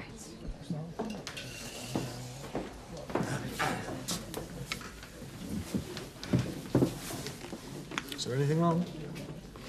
No, not at all. In fact, I think I've sorted out a lot of things. Especially now that I've decided to stay on at the Fish and Game Farm. I think I can see the way my future needs to go. And does the future include me? Elizabeth? To tell you the truth, Eric, I don't know. Well, what can I do? It's not what you can do, it's more the way you are. I wasn't sure after all that business with the sideboard. I thought we'd... Like I said, there was the sideboard. And you have been pretty possessive about me taking the job with Joe because you thought it was a good thing. Well, I didn't mean to. It's just that I care about you very much. And I'm sure that us being together has changed me. Has it? Really? Absolutely. Oh, I'm sorry if you think I've been pushing you around. Well, I do feel like I've been pressurised by you recently. Take the suggestion you made last week. Were you serious? Sorry? About buying somewhere to live in Beckindale. Buying? Oh, yes. Yes, of course. Well, in that case, I'll think about it some more. But no promises, Eric. It must be my decision. You know, Nick wouldn't let Archie look after Alice if he didn't think it was good for her. He's good with children. I know he is, but is he the right person to be looking after her all the time? Nick thinks so, and you've got to respect his decision. Mum, you've got to trust him. I want to, love, but it's really difficult when I've got such reservations. If I could stay a bit longer, see how it worked out. You've got responsibilities too. They're enough to worry about. I know. Nick doesn't think I'm supporting him very much, does he? I just want you to stop worrying. I can't. But there's no need. Just wish I could make him see sense. Look, forget about what you think Nick should be doing. Look at how happy he and Alice are. That's what's important. I know you're right, love, but I can't help the way I feel. I'm sorry. I'll go and see him in the morning before I go. Very good. Whatever are they watching in there? Nightmare on Elm Street, Part 47 or something. Alex went to the video shop on the way home. Well, it doesn't sound like my cup of tea. I think I'll take my romantic saga to bed. Probably the best thing. I think I'll be following you. You going to the Houghton show this year? Yeah, might do. Why? Could do with a bit of help, that's all. Thought you might say that. Small whiskey, please, Alan. That sound like you, Eric? Yes, but it's still a few days to pay Dale by. Do you know anyone in the village with a house for sale? Cheap. Why do you want to buy a house? To tell you the truth, it's because of Elizabeth. I've sort of committed myself now, and I can't back out. Do you want to? No. It's just that I thought she meant finding somewhere to rent, not buy. It seems I got the wrong end of the stick. Yes, that could be a problem. Yeah, telling me, especially when I tell her I can't afford to buy a house and she thinks I'm trying to back out. Alan, Carol. Right, Carol. What did you do to her? Search me.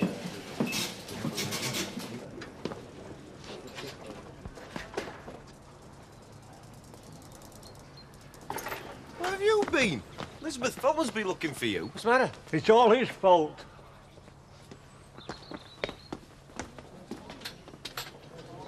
Seth, are you all right? What's happened? Somebody get him a pint. Looks as if he's had several already. I nipped into Houghton to get myself some new boots. Really? And that's without telling Mrs. Feldman or I that you wanted time off? Well, my dinner hour. Until now? Oh, come on, Seth, that's the worst excuse you've ever used. I was nearly arrested, that's what happened. And it's all his fault. Arrested? What, you mean by police? Well, as good as. I saw these boots in this shop, so I went in to buy them with my credit card. Next thing I know, I'm being taken to this office by this store detective. He said I weren't Sir Armstrong and I was using a stolen credit card. I might have known you were trying to use the card you reported as lost, weren't you? Well, it was still my card, weren't it? Only they said it were cancelled. You were supposed to use the new one. I could have. I chucked it away when I found my old one. Give up. I had 3 degrees in that office for hours. What happened to old card? Well, they kept it at the shop, didn't they? And I don't want any more of them. Well, where are boots? They won't let me have them. They're still at shop and all. And it's all his fault.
Oh, thanks, love.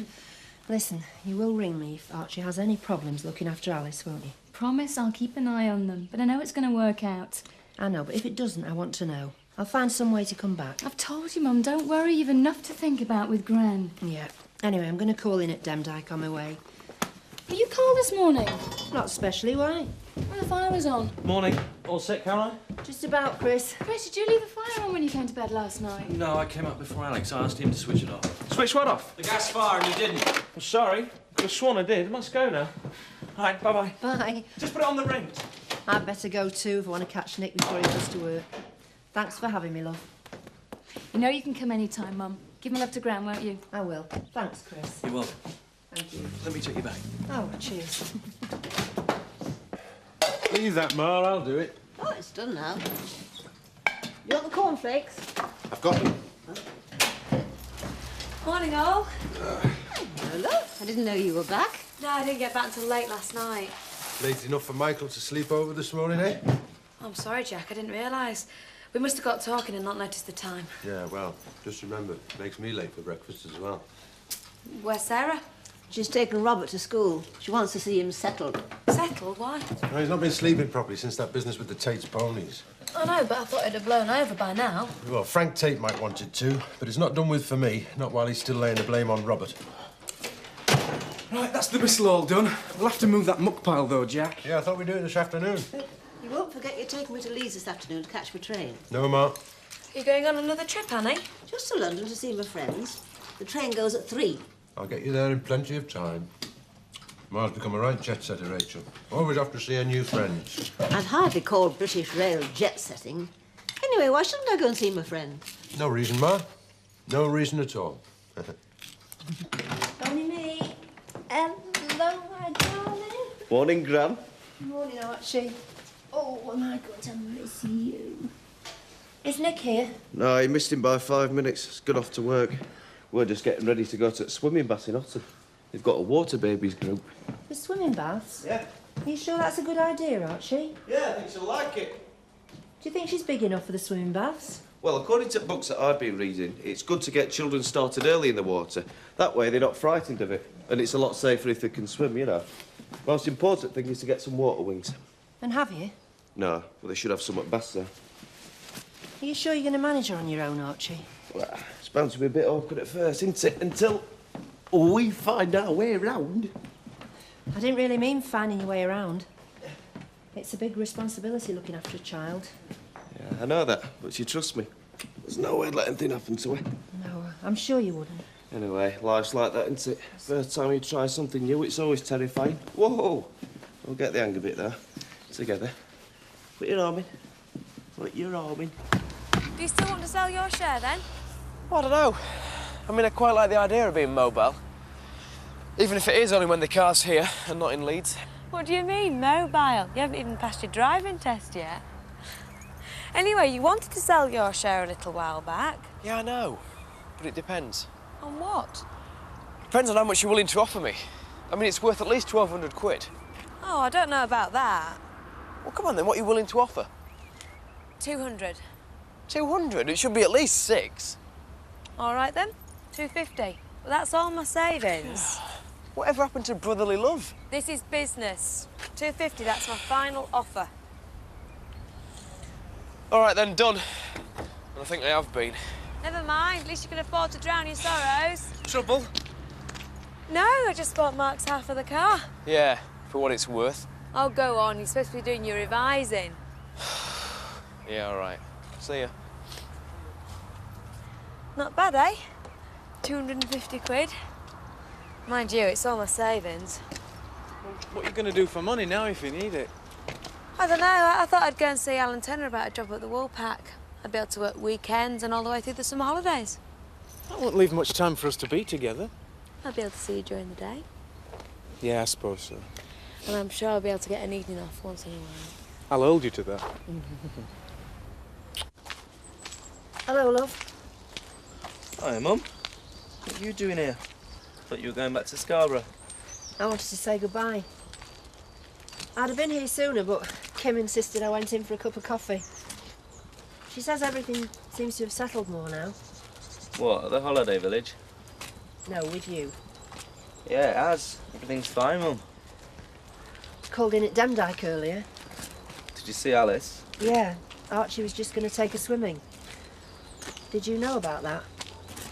Oh, look, Mum, please, will you just drop it now, OK? What? Going on about Archie all the time. And yes, I did know he was taking her swimming, and I think it's a really good idea. Yes, the swimming, but does he know what he's doing? Oh, look, for heaven's sake, she's not a china doll. She's not going to break or drown. Not with Archie around. He adores her, Mum. I'm sure he does, Nick. Look, just leave it, will you, because nothing's going to change. And if you don't like the way things are, then I suggest you are better off in Scarborough. I do only want what's best for her, Nick. I better go then. I'll see you soon, love, eh? Yeah, I'll see you soon, Mum. Bye.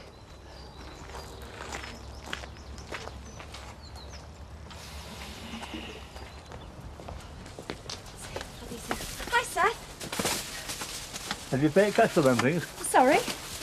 Cash, money. You can't go wrong with notes. No, I suppose not. Do you use them credit cards? Occasionally. Life were a lot simpler before they were invented. If you're careful with them, they can be quite useful. That's what I used to say before I got arrested. You weren't exactly arrested, Seth. Well, detained for questioning then. They made me feel like Al Capone. I'm going to stick with what I know best. Paper stuff. Yes, Seth. Ah, hope you don't mind me coming over without warning. Am I interrupting? Not really. I was just about to have some lunch. Ah. Well, I won't take up too much of your time then. I just wanted to see you after last night. Last night? About what you said. Oh, I see. Well, if you don't mind, Eric, it can wait until after I've eaten my lunch. Otherwise, I've a feeling I'm likely to lose my appetite. Hi, Archie. Hiya. No, Alice. Nah, got an hour off, thanks giving her dinner. Michael told me that you're looking after her full time now. How's it going? Well, it's great. I really enjoy it. Took a swim this morning. I reckon she's going to be a channel swimmer. You'll be glad for an hour off then. I'm not complaining. Look, do you want a drink? No, I'll get them. Got to see Alan Turner anyway. And when I get back, you can tell me all about Alice. Where's Young'un? Oh, no. Alice. Nick's got her. I'm taking Boomerang out for her first trip back to her new home. Oh, aye. How is she? She's settling in? Or is she pining for her old loft? She's not pining. This is a champion bird. Yeah. Make sure you point her in the right direction. Don't you worry. Under my expert coaching, she'll knock everything else out of the sky. Just you wait. And an orange juice for Archie, please. Mr. Turner, have you got a moment, please? Yes, certainly, my dear. Now, what can I do for you? Well, it's more what I might be able to do for you. I was wondering if you needed any help behind the bar. Surely you're not thinking of driving all the way from Leeds to work here. No, of course not. But at a weekend when I'm home, and also with the long summer holidays coming up. You see, I need some extra money to help me with my grant. Well, I don't know. Oh, come on, Mr. Turner. You said only yesterday that we're going to need extra staff for all-day opening. Well, I suppose so, but... There'll be a lot of tourists soon. You don't want to be run off your feet again. No, that's true. Well, when could you start? Well, this evening. Heavens, you are keen, aren't you? Well, all right, my dear, but only as a trial, mind you. We'll just have to see how it goes. That's great. Thanks very much. Welcome to the Woolpack. Cheers.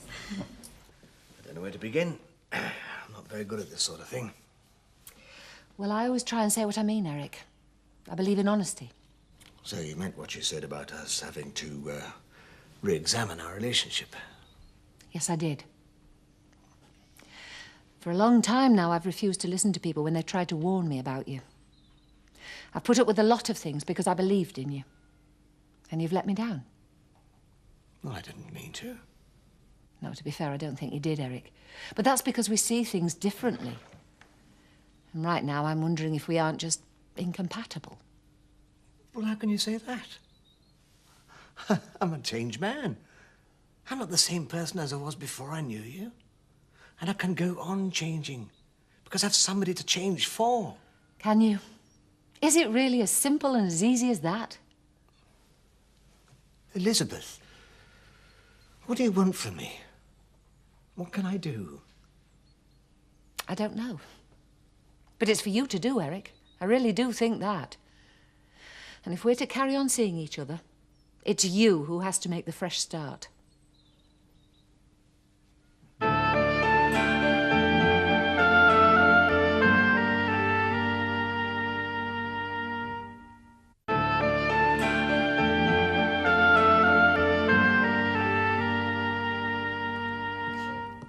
Yes, OK, thank you very much. I look forward to hearing from you.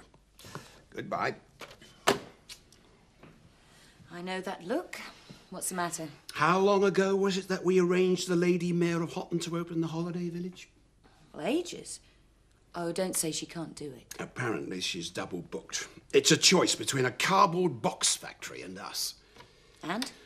She'll decide in the next few days. I can't believe that she'd choose a factory over us, though. Not all the trimmings that I've lined up. I don't know. She's a politician, and factories mean jobs. They like to be associated with things like that. Yes, and the holiday village brings in tourists, and they spend money. It's just as important. So make sure she knows that. How do you mean? Well, she's going to go where the most interest is, isn't she? So if people start ringing up asking if she's going to open the holiday village, businessmen, other councillors... Brilliant. Now, where's that list of guests? They went swimming this morning. Then Nick came back to give Alice a lunch. Archie was so full of it, he made me go and see her this afternoon. Sounds like he's really doing well. Yeah, he is. I reckon he's read every book in the library on childcare. Can't learn how to look after children from books. I never saw Archie as the child-minding type. Mind you, I don't know what I do see him as. Oh, I think people give Archie a hard time too often. He's been a good friend to Nick. And there's something about him. I think he might be quite good looking after children. Children should be looked after by their own flesh and blood, not by complete strangers. Oh, you were all strangers when Mark and I came to live with Joe. Yeah, and it didn't do us any harm. That was different. Well, you best get your coat on, Mark, or we're going to miss that train. Enjoy yourself, Annie. Yes, I will. And I'm counting on you to make sure he does his revising. Yes, Mrs. Sugden. I'll keep an eye on him. I'll get those things you wanted from Houghton on the way back. Oh, thanks. So you won't be back before 5 then? Well, I shouldn't think so. Why? Nothing. I was just thinking I'll collect Robert from school. Well, you could always give Archie a ring. Get him to do it. And don't forget the car keys. Oh, yeah. Some children need their parents to look after them, even after they're grown up. Bye, Anne. Bye, love. Bye.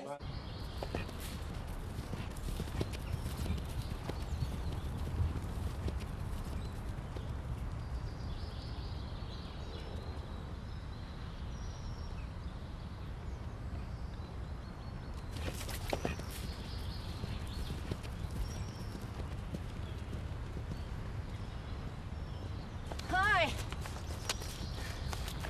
Where are you off to? Just giving these two a bit of a run. I wanted to get this one used to being led. Always wants to be boss out in front. Sounds like a couple of men we know. Talking of men, I hear Joe's hired one to be assistant manager for the holiday village. Harry, have you met him yet? No, not yet. In fact, I think Joe's the only one who has. What about Frank? He's got enough on his plate at the moment with the holiday village opening. I thought that was all settled ages ago. You've got to be joking. Frank is double-checking every detail and every invitation. I'll tell you, Kathy, if this holiday village doesn't open on time and completely according to plan, I think Frank will probably explode. Anyway, I'll see you later back at the house.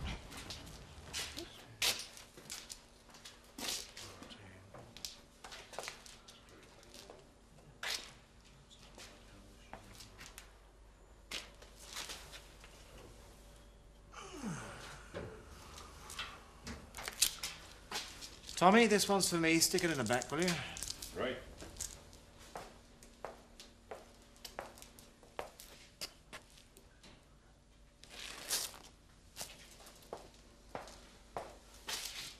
Forget what I said. Okay. Put it back in.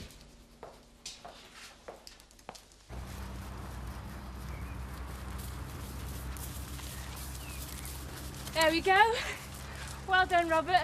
I think that's enough for one day. Did you see me? Yes, I saw you. You were very good. It'll be the Grand National next. What's the Grand National? Oh, it's a big race with lots of horses. Can I go on the Grand National with Treacle? Well, not quite yet. Maybe one day when you're a bit bigger. Go on. Go and wash your hands for tea and say thanks to Kathy for bringing the ponies here. Thank you, Kathy. All right. Do you have any problems coming here? Oh, you'll never guess. I bumped into Kim on the way over, but I just said I was taking them out for exercise, which I was. What did Jack say when you told him? Oh, I haven't said anything yet. He's taken Annie to the train in Leeds. Do you think he'll be annoyed? Well, I don't see why. The main thing is Robert enjoyed himself. And maybe it'll stop him worrying about the other pony now. Yeah, I hope so. Thanks a lot, Kathy. You've made one little boy very happy.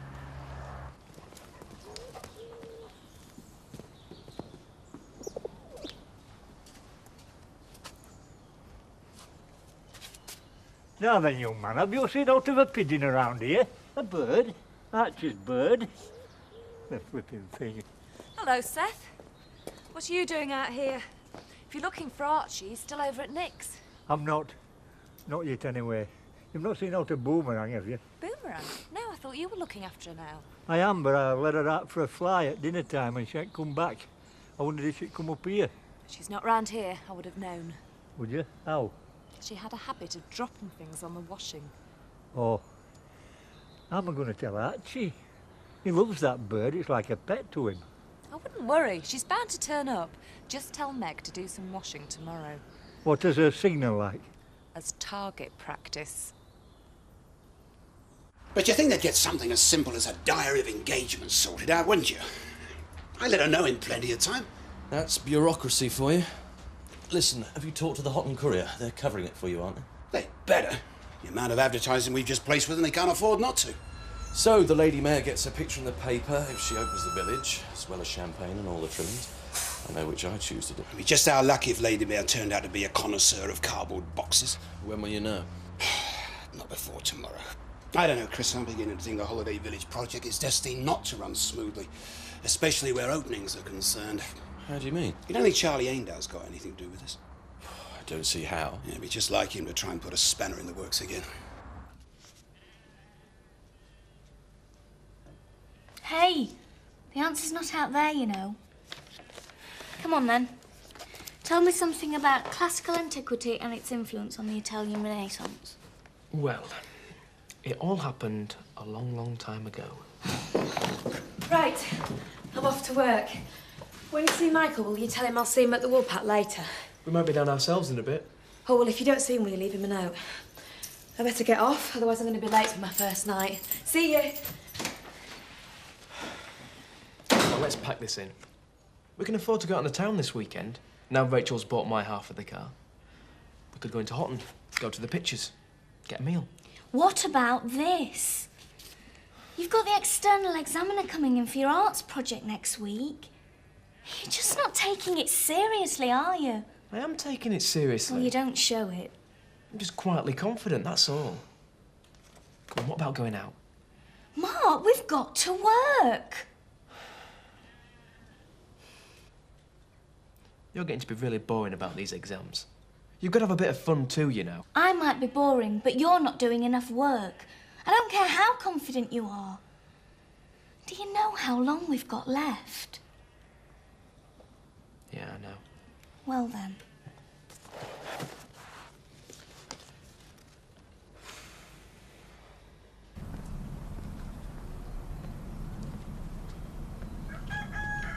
Evening.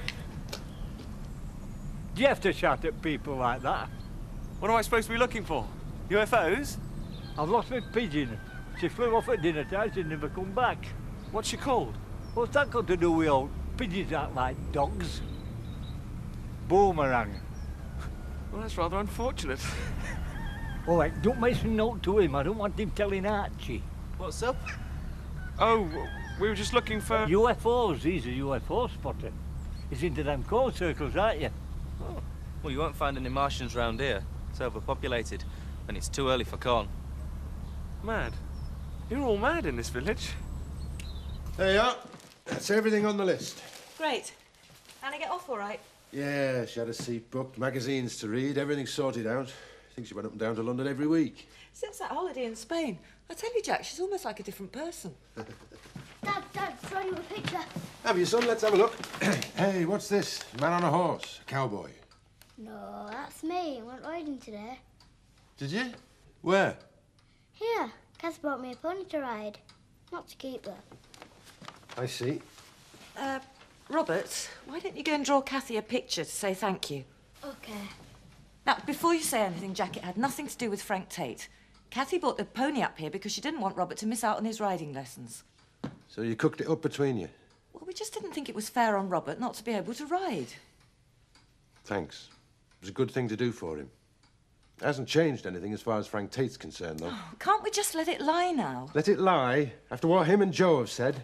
If they can't trust us, why should I trust them? Go and help Michael with the milking. I've put all the beer prices on the back of the pumps. 2 sets, one for pints, one for halves. Whiskey, please, Carol. Small one. Hey, Rach. To stop meeting like this, people will begin to talk. Oh, let them talk, I don't care. I want the world to know. In that case, I'll have an orange juice. Right. How are you getting on, then? Keeping Turner in his place? Oh, I'll manage. What about you? Duty or is Alice outside? Yeah, outside in a buggy, get a bit of fresh air. Archie, I really don't think you should leave a child outside a pub on her own. And even in Beckendale, you never know what might happen. Who said anything about her being on her own? Nick's with her. I'll have a bottle of pills for him, please. Mr. Turner, have you thought any more about the situation with little Alice? I mean, you are her godfather after all. Yes. Yes, it is a heavy responsibility. I've only just realised how much you take on when you become a godparent. I've been reading that little card they gave me at the christening. Archie isn't the right person to be looking after a child. He's got no experience, no qualifications, nothing. And you're not the only one who's worried about little Alice. Rachel, what do you think about Nick letting Archie look after Alice all the time. Do you think it's a good idea? Well, it seems to be going really well. He's very good with her. You can't mean that. What does Archie know about looking after children? Well, he's known her since the day she was born. She really likes him. That's hardly enough. Isn't it? No.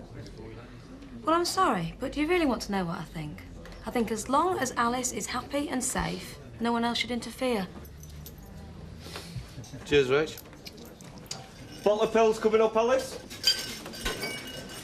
Has he gone? Who?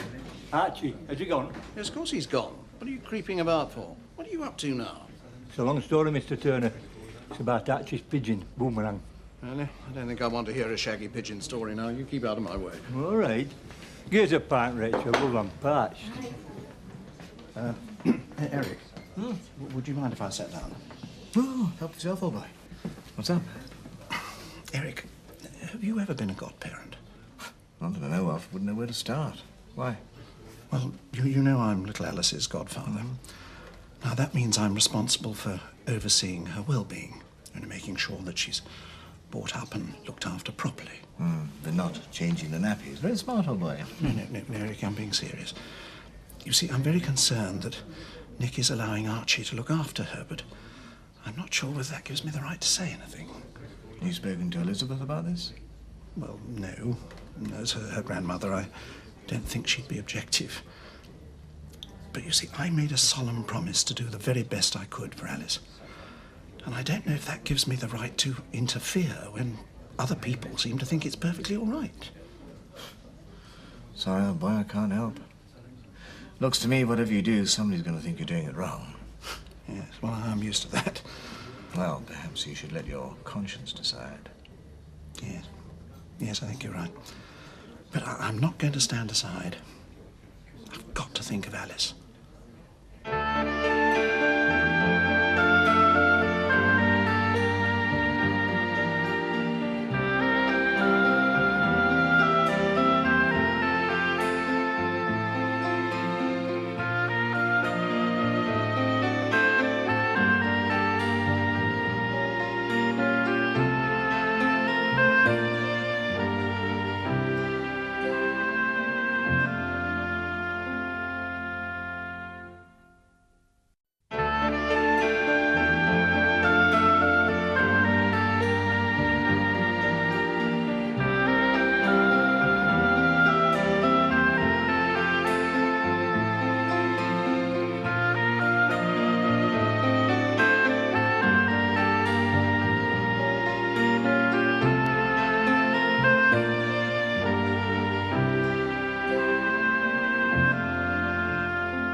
Cold?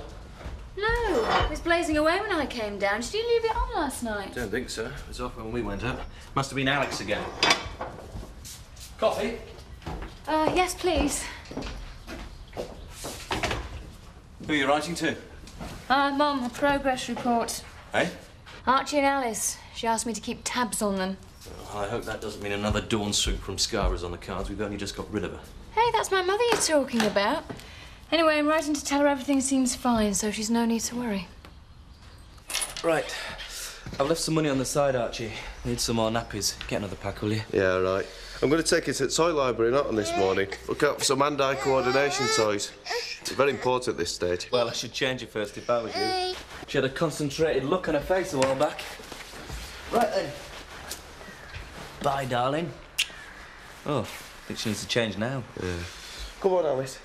Oh, I might not be back at lunchtime. I've got quite a lot on. Oh, you're going to miss a treat. I've got this children's cookery book, you know, healthy, balanced, nutritional meals. I don't think your daddy's very interested in cordon bleu cookery, is he? But you're in for a taste sensation, you. Let's get this nappy changed first. Thank you very much for coming over, Elizabeth. I just wondered if you'd go through those figures for me. Well, of course. What am I looking for? I don't know. But there's something wrong somewhere. Oh, I suppose the takings are down again. You shouldn't worry, it's been a bad month. Exactly. I don't think they're doing too well at the Mulch Shovel either. It doesn't mean someone's had their hand in your till. No, but it wouldn't go unnoticed. Not now we've been computerised. Well, there you are, then. And even if it did, they'd hardly be putting money in. What? Well, if those figures are right, the takings are up right across the board. Hmm. Well, in that case, you should be pleased. Well, I would be if I knew why. Has there been a party? Celebration? No. The weather? Worse than average. Just count yourself lucky and bank the profits. No, that is no way to run a business, Elizabeth.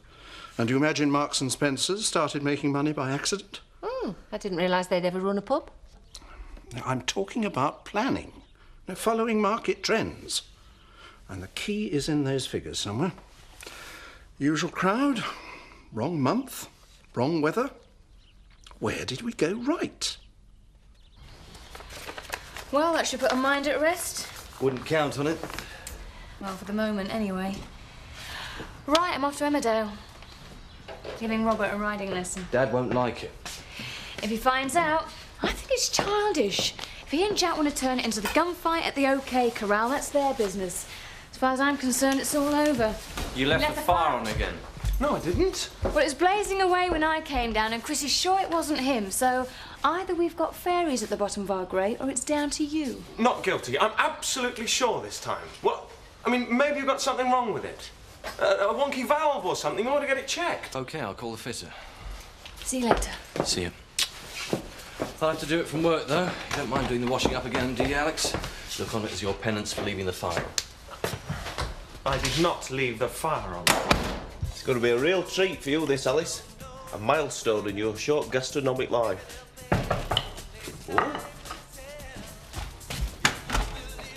Hiya. Mind if I get on? Bit behind schedule. You're expecting company? No. This is all for Alice. Everything she needs. Complete balanced nutrition. I see. I was wondering if you could look after Peter for me. Well, no, not really. I mean, I'm taking her to Toy Library, not, and I don't think I could manage them both on the bus. Oh. Is it important? No, I just wanted a bit of a break. Some other time will do. You sure she's going to eat all that? It's a triumph if I can get Peter to finish a bag of crisps. What does she know about it, Alice? You're going to love it, aren't you? Elizabeth! Elizabeth! Sorry, miles away. You forgot this. Thank you. You've got something on your mind. You seem a bit preoccupied. Oh, it's nothing. Is it Alice? Nick's doing his best, but if you want some judicious guidance, I'd be only too glad to offer my services. Well, it's very kind of you. You know, finding somebody more suitable to look after the child. I really think it would be better if we gave Archie and Alice a chance to see how things sort themselves out. And that wasn't what was worrying me. It's a more personal matter. In fact... Rachel! What? That's the answer. Well, I would have thought she had more than enough on her plate at college without getting involved in childcare. No. I mean in the bar. She's the one who's responsible for the increase in sales. You see, I've always been worried about Carol's customer attitude. It leaves a lot to be desired, but Rachel, now she's a very different proposition. And besides, she's a college student. I wouldn't have thought that was particularly relevant to serving pints of bitter. In America, they have degrees in hamburgers. I mean, intelligence will out. Why didn't I think of it before? You don't need me out. No, I don't think so. Oh, I'm sorry, Elizabeth. Was there something that you wanted to tell me just now? Nothing important. Right. I wonder if she'd be free to work this weekend.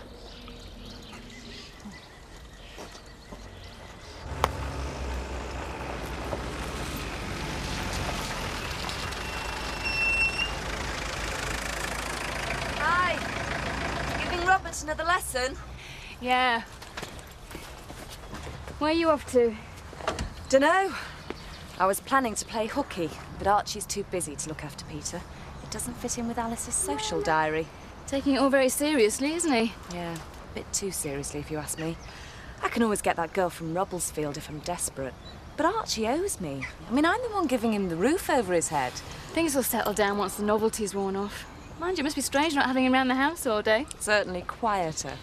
Well, if you're feeling at a loose end, come over to dinner sometime. Thanks. Is Alex still with you? Why'd you ask? Just want to know if I should bring my knuckle dusters. Oh, yeah. Watch my lips, Cathy. I do not remotely fancy Alex. Oh, he's quite nice, really. I don't think he likes you. Well, that's his problem. Stop matchmaking. I'll tell him you're coming. Good. Any luck, he might go out for the evening.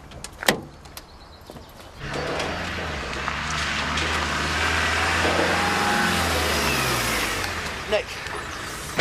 Yeah? Got a cocktail party Thursday. Lady Mayor and a few alleged VIPs coming for the launch of the holiday village. So I want the place to look at its best. Of course. Make a show of it. You know, window boxes, hanging baskets, that sort of thing. You're very good at it. Thanks, Frank, but it's a bit short notice. You can do it. Oh, and I think the place could do with a general tidy up. That's a list of things that I think ought to be done, okay? Thanks, Frank. Thanks a lot.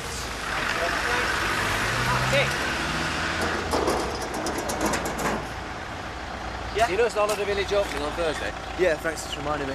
Yeah, I want everything to look its best up there, so there's a list of things that need doing. Jay, you're not seriously expecting me to get all this done, are you? I know it's a tight squeeze, but you should just manage it. Yeah, if I drop everything else. Then that's what you have to do. The holiday village has priority. Thanks, Joe. Thanks a lot. He's really enjoying his riding lessons. Do you think he'll be any good? Oh, it's too early to say. He's keen, that's the main thing. He'd never do anything to hurt a pony, I'm sure of that. Yeah, I know. So, what are we going to do to stop this stupid feuding, then? You had any more ideas? Oh, I'm working on it. Might have to wait till the holiday village opens. I reckon once it's up and running, Frank and Jack are just going to have to find a way of getting along together. Oh, I hope so. Otherwise, it's going to end up with pistols at dawn. Hello, Emmerdale Farm. Oh, good morning, Sarah. Now, I was just wondering if Rachel's in Beckendale this weekend. Oh, as a matter of fact, she's coming back early. Joe's asked her to the big opening. Oh, good, good. Well, would you ask her to call me? I've got a little proposition for her. Well, is it urgent? She'll be phoning later. Well, I mean, you know how hard up these students always are. I just wondered if she wanted to do a bit more work behind the bar. I'll mention it. On Thursday evening, if she's there, and Friday, Saturday and Sunday, both sessions. You really are keen to do her a favour. Well, I always like to help these youngsters through their studies. Bye now. Look, that's lovely. Oh, come on, look. It's delicious.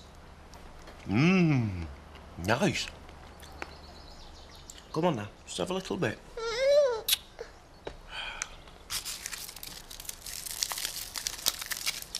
No, no, no. You can't have chocolate. It's for Uncle Archie, this.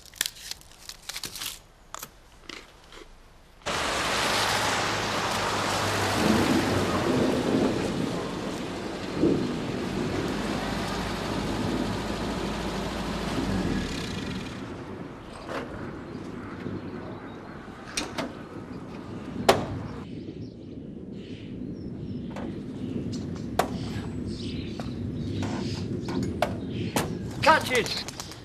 Catch it! What? Pigeon! What? The pigeon! Oh, never mind, it probably weren't rating anyway. What are you talking about, Seth? No. Have you lost a pigeon? Not lost one, just mislaid one. Do you mind if we have this conversation again, slowly this time? Don't bother you, son.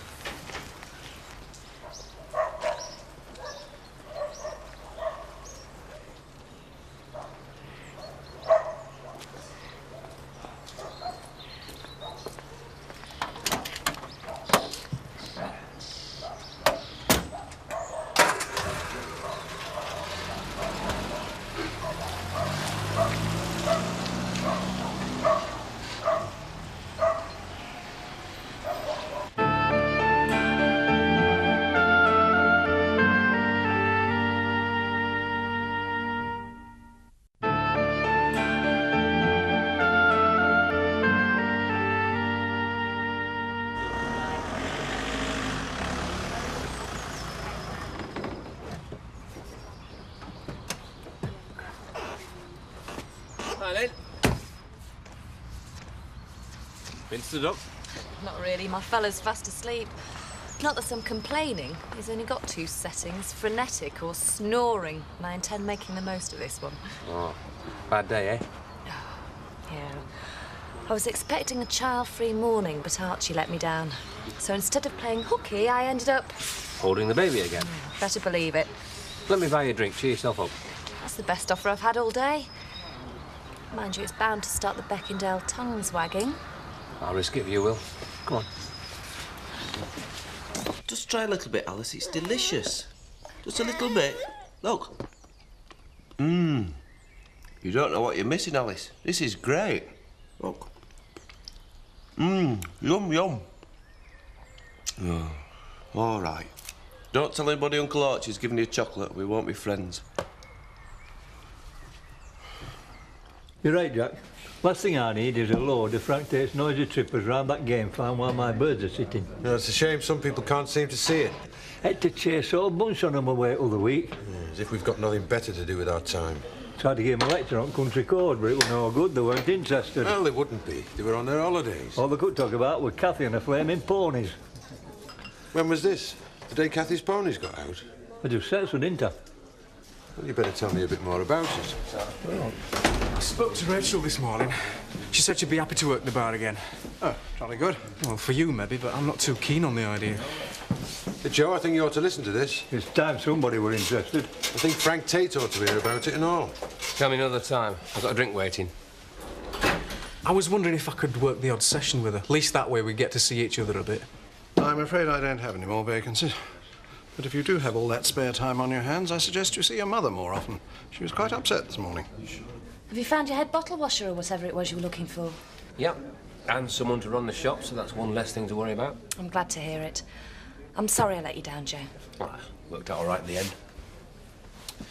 So what are you going to do then, now you've elbowed the franchise idea? I don't know. Maybe I'll concentrate on being a lady of leisure. Well, I thought you'd have tired of that pretty quickly. Maybe. Cathy keeps trying to pair me off with Alex. She reckons that'll occupy my time. Not really your sort, is he? No, he's not. But folk round here seem to think I can't survive without a man in my sides. You don't think that, do you, Joe? It's all right. You don't have to answer. Thanks for the drink.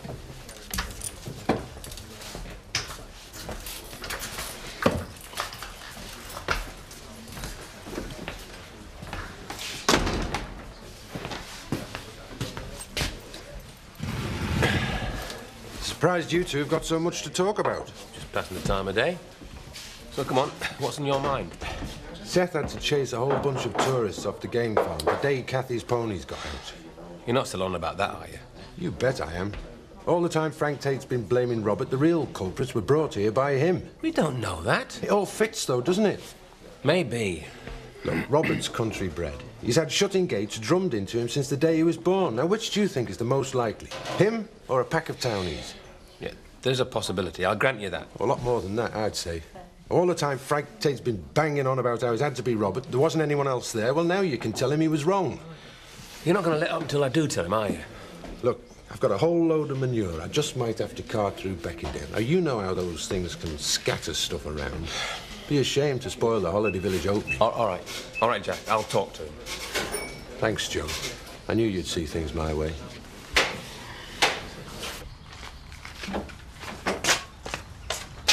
Oh, there you are. Have you started on that list I gave you? No. I'm only halfway through Joe's. I've just come back from the holiday village. Oh. It's all very well you two organising me, Frank, but I wish you'd get together first. I've only got one pair of hands, you know. Yeah, well, those displays are important. Well, that's what Joe says about his stuff. What am I supposed to do first? I don't know. You're the gardener. It's about time you started using your own initiative. Prioritise. Just make sure it's all done by Thursday. Hi, Kath. Hi. How's your day? Lousy. Oh. Dad and Joe rushing around in ever-decreasing circles organising the holiday village opening. I mentioned getting some cut flowers in the office to Dad and got a 3-hour lecture about how to work knickers. Then I get stung by a massive call-out fee from a gas engineer who says there's nothing wrong with the fire. Wish I hadn't asked. Never mind, things will settle down after Thursday. Might have emigrated by then. So, how was your day, Cathy? Hey? Terrific. Thanks for asking. I was all in this morning. Oh, yeah? I asked her to come round for dinner sometime. Great. Go on, you know you like her, really. Like her, she terrifies me. Has she always been like that? Well, yes, I suppose she has, really. You find she grows on you, though. Like warts. So, what are we going to do to cheer you up, then? Who says I need cheering up? Well, if your face gets any lower, we'll have to excavate the cellar. Don't worry about me. I'll probably just have an early night. Nonsense. Let's go out and enjoy ourselves. See a film, have a meal. No, thanks. The way my day's going, I'd probably end up with food poisoning. Chris, I don't fancy cooking. I'm game. I quite fancy a night out. Come on, don't be a wet blanket. I'm not. I just don't feel like going out. You two go if you want. OK. In 2 minutes to get myself together.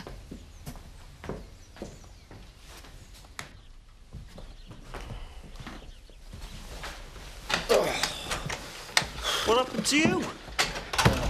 Sorry I'm late, Archie. Frank and Joe suddenly decided that this opening of theirs can't go ahead without me working 24 hours a day. Where's Alice? In a cot, asleep. Oh, Archie, you know I like to say goodnight to her. You might have kept her up a bit longer. Yeah? Well, I'm expecting her to make a reappearance any moment. She's been lively today. She's all right, isn't she? She's fine. I feel like I've been on an assault course with SAS. You got beans all down your shirt. Nick, I've got baked beans in places. I didn't think it were possible to have baked beans. So you're giving up on this exotic meals thing, then? No, just revise my objectives. Let's enjoy the beans on toast. And although the same can be said for the floor, the walls and my shirt, I consider that something of a triumph. Mm.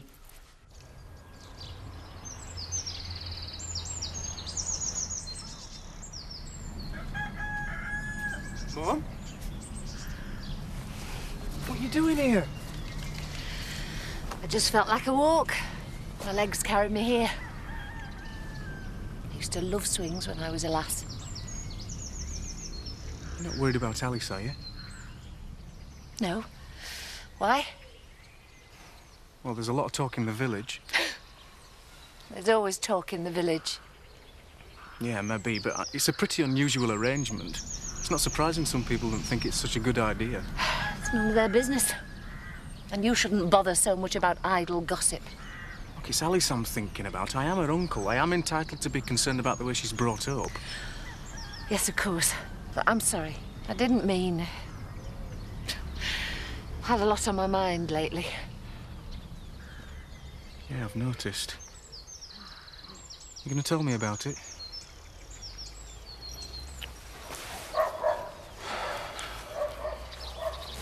It's Eric Pollard, innit?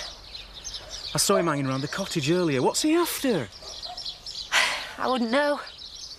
I haven't spoken to him all day. I told you what he was like. I knew he'd be trouble for you.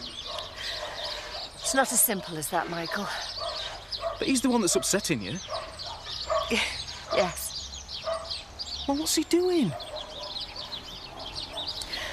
I don't want to talk about it.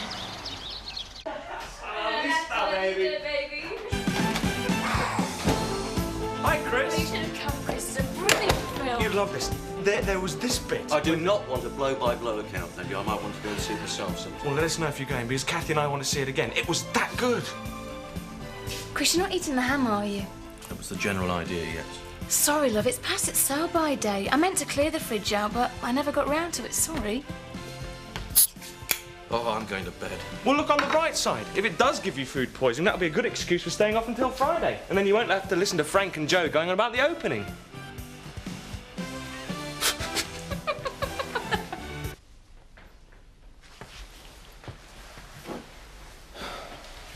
Do you want another cup? No, no thanks, love. Look, you get off home. I'm sure you've got better things to do.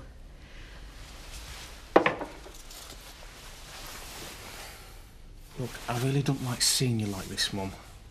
I'm fine, Michael. I'm not ill. Well, what's Pollard done? Michael, please don't push it. This has nothing to do with you. I wish you'd stop saying that. You mean, Mother, for goodness sake, it has everything to do with me. If you're upset, I want to know what's wrong. Why can't you leave it? I don't interfere in your life. You wouldn't stand for it. Oh, that's different. No, it's not. Look, I will not stand by and let that bloke upset you. Michael, if Eric's upset me, then that's my problem. Not if I can help it. You really infuriate me. Look, Mum, when it comes to Eric Pollard, you're really out of your depth. I mean, he's nothing like Dad. Dad was straightforward. Michael, your father died when you were very young. Now, I'm not denying he's all those things you've described. But You're talking about someone that you don't really know. Well, he would have seen Pollard for what he really is. And I think I know Eric better than you do. He's changed. Is that what you really think? He'll never change, Mum. He's conning you. I knew something like this would happen. I warned you. Michael, I really don't need this. Yeah, you're right, you don't. Michael, where are you going? Michael! Did you tell him? Yeah. I'm not so sure it was the best moment, though. He's up to his eyes arranging things for the Lady Mayor for Thursday. But he took it all in. In fact, he wants to meet up and straighten things out. He even suggested that you came to the opening. I don't want to get involved in that circus. Exactly. So I said we'll meet you down here afterwards. Fine. I'll be waiting for him. Hey, did you catch your pigeon, Seth? What's all this? I was trying to catch a stablemate for Boomerang. You know, somebody to pace her. Only I decided against it in the end because she don't need it, she's that fast. She's all right, then? Aye, never better. Good, because I'm planning some outings for Alice. I thought she might like to meet Boomerang. Pollard, what have you been doing to me mother? Eh? She's in a right state, and all I can get out of her is that it's your fault. And you're not going anywhere, not until I get some answers. Now, what's going on? That's between me and Elizabeth. Not anymore, it's not. Let go. I knew something like this was going to happen. I warned you. Now, stay out of her life. I am not prepared to do that. Now, if the request comes Look, I'm from... not requesting you get out of her life. I'm telling you, you're stupid. Just control yourself, Michael. This is no place for an argument. Well, who wants to argue? Michael, that's enough. Get him out of here, Jack. I won't have this sort of behaviour in my... Just stay away from her, right, Pollard? Because there's plenty more where that came from. And there might not be anyone to stop me next time. Got the message?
It's about time you two got your shopping better organised. No trouble. We'll be in the money soon. I'm setting myself up as his manager. And I'll shut up Frank Bruno next. I don't think that's remotely funny. Well, he was asking for it. You should be ashamed of yourself brawling in a pub. Well, the way I heard it, it wasn't really a brawl. Pollard didn't even fight back, did he? No, he was too scared. Or too shocked. You were well out of order, Michael. What's Rachel going to say when she finds out how you behaved? You won't tell her, will you? Well, I won't have to. It'll be all round the village by now. Well, I'd rather explain it to her myself. Fine. And while you're about it, how about telling her it won't be happening again? Right. The bloke who strikes the first blow's already lost the argument. If you've got right on your side, words should be enough. The voice of reason. I just hope you remember that when we see Kim and Frank later on, Jack. What time did you say the caterers were due? 10:30. You sure that's early enough? I don't want anything going wrong. Frank, will you relax? Everything's organised down to the last detail. You just concentrate on looking dynamic and entrepreneurial. Hey? Just be yourself. It's going to be a great success. Oh, I told Joe we'd see Jack and Sarah down the Woolpack at 6. I just wanted to make Kim, sure... I can't start worrying about Jack Sugden now. I've got more important things to sort out. Did you ask the caterers about having a vegetarian option in hand? Frank, will you please relax? I've had something of a sleepless night over this, Elizabeth, but I know what I'm going to say is going to upset you, but he's really left me no alternative. I don't know what you're talking about. Well, Michael, of course. Now, I would be grateful if you tell him he's no longer welcome. Not welcome? Where? In the cottage? In the Woolpack. I shall have to bar him, of course. Why? What's he done? Oh, well, he's assaulted one of my customers. Assaulted? Eric. You were expecting this? I was expecting something. Oh, I didn't think he'd go this far. Well, I am sorry, Elizabeth. I mean, is there anything I can do to help sort things out? There's too many people trying to sort things out. Oh, I'm sorry, Alan. You've got nothing to apologise for. I don't know. Perhaps it is my fault that things have gone this far. I don't know what to do for the best. If you've got some time, I would like to talk about it.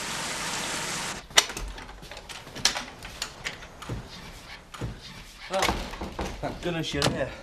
I'm running late. I'm on time. Yeah, I know. It's just that I need an early start today. I've got loads of window boxes and hanging baskets to fix up. It's the big opening. Oh, yeah. Hello, Alice. Hey, you're about punch up at Wolfpack. Look, Archie, I've not got time. Alice will need a wash. There's some clean clothes upstairs in the airing cupboard. Michael Feldman smacked Pollard. I don't know whether I'll be home at lunchtime. Pollard didn't even retaliate. Oh, right then. You be a good girl for your Uncle Archie. Hey, that dude. What about it? Is it open to the public? Well, yeah, I guess so. Why? I thought it might bring Alice up. You would like that, wouldn't you? Going to see Daddy? Be all right, wouldn't it? Yeah, but just leave it whilst later on and don't get in my way. I'd like to keep my job. See ya. See ya. I think your daddy's ashamed of us. I know what people think about Eric. Enough of them have told me, especially Michael. So I've become quite fond of him, really. At least I think I am. And then Then what? he always seems to do something to let me down. Let himself down. He's always making promises he can't keep. I just don't know where I stand, really. I expect you think I'm making a mountain out of a molehill. No, not at all. I hold you in the highest regard, Elizabeth. Anything that makes you this upset must be important. Thank you. Of course. May not really matter to him how I feel. Have you tried talking to him? I've tried. It doesn't seem to get us anywhere. And now this. I never thought Michael would go this far. I'm sorry, Elizabeth. I really have no choice. I have to bar him. Of course you must, Alan.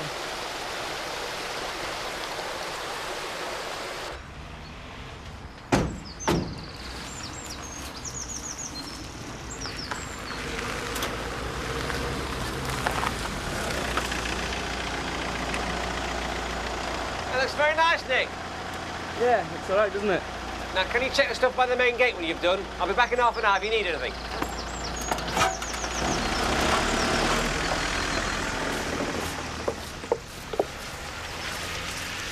Hey, can you smell gas?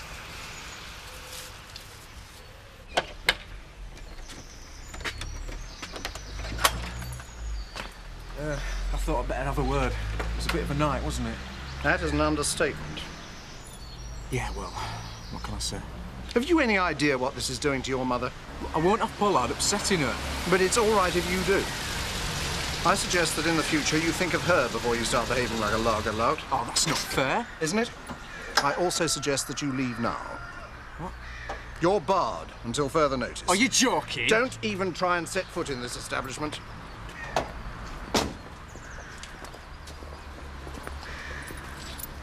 Thanks, Alan. How are you feeling? Bit bruised, but otherwise okay. I knew he had it in for me, but not that badly. There's nothing Elizabeth can say to him. I haven't barred Michael because I'm on your side, Eric.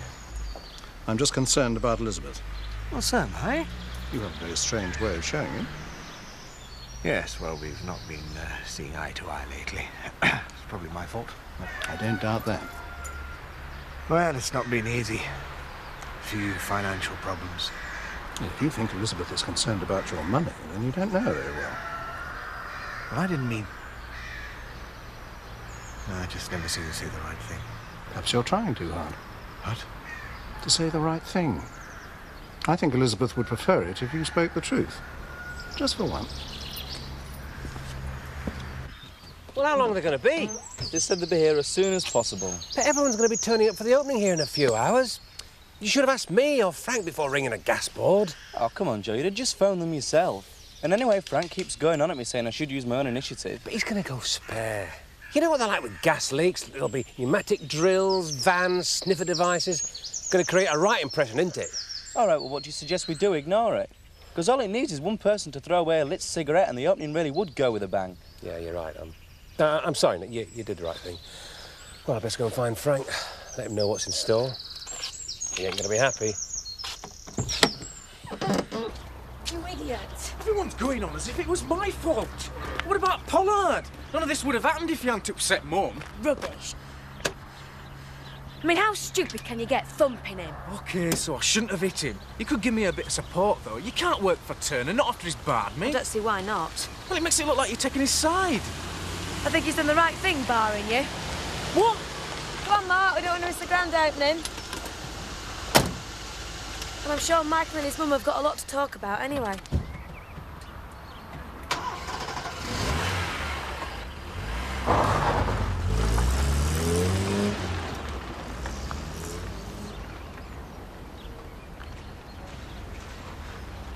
Well? Sorry, Mum. So you should be. But you're saying it to the wrong person. It's Eric you should apologise to.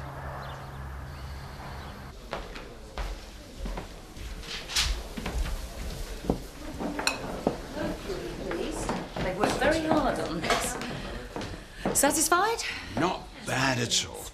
They've done a really good job. Salmon Keep looks your mucky fingers off there. Nobody touches anything until the guests have arrived. He missed his dinner last night. Well, that's his hard luck. Now, everybody gets a champagne cocktail as soon as they get here. Double straight first when we get them in the... OK, fine. Frank! Oh, do you want the good news first or the bad news? Frank wants only good news today. Oh. Well, the good news is the gas board has arrived. What? The bad news is they haven't found the leak yet. What leak? There's dozens of them up there, and more arriving by the minute. But they reckon they can sort things out, providing they don't have to dig up the main. Joe, are you telling me that the holiday village is awash with gas-board vans? About the size of it. What are you trying to do, ruin me? Get them off that site. No chance. Not till they've found the gas leak.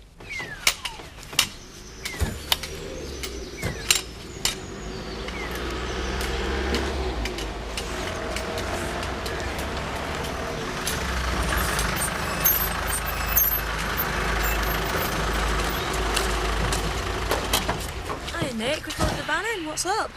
Gas leak. What, in one of the cabins? We're not sure yet. What's all this then? Gas leak. Looks like a big job, doesn't it? Frank Tate will just love this. It's like an invasion force. Is the opening cancelled? I hope not. Well, at least I discovered it before something serious happened. Try explaining that to Frank Tate, Rachel. He's going to kill me.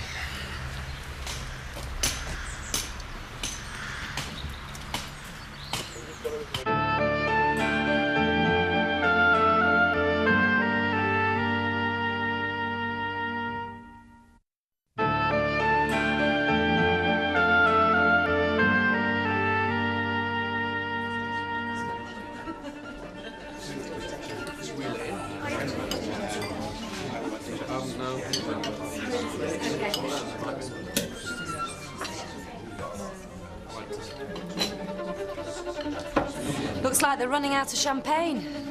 But we're supposed to be trooping up to the holiday village by now. We could all wear gas masks. In your case, that could only be an improvement. Thanks. Excuse me, madam. Would you like some more? No, thank you. You sure? I've had quite enough. It must get sorted out soon. It's all very well Frank telling us to keep everyone happy. Perhaps Alex could tell a funny story. But on second thoughts, he'd probably clear the room in 30 seconds. Thanks. Should I get her another drink? I've just tried that. She said she'd had rather a surfeit of champagne, thank you very much. Which is more than you can say for the rest of them.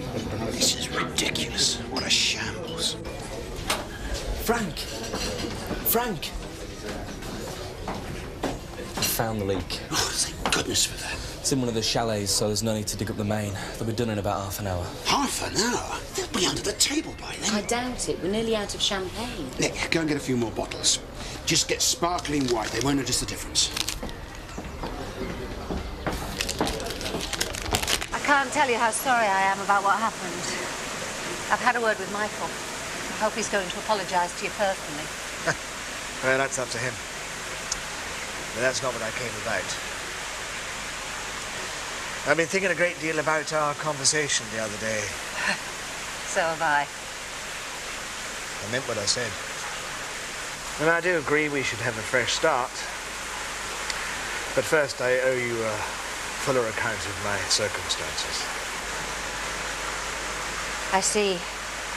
No. There's no prospect of me buying a house in Beckendale. I thought you meant renting, not buying. Misunderstood. I don't have the money. In fact, I'm broke.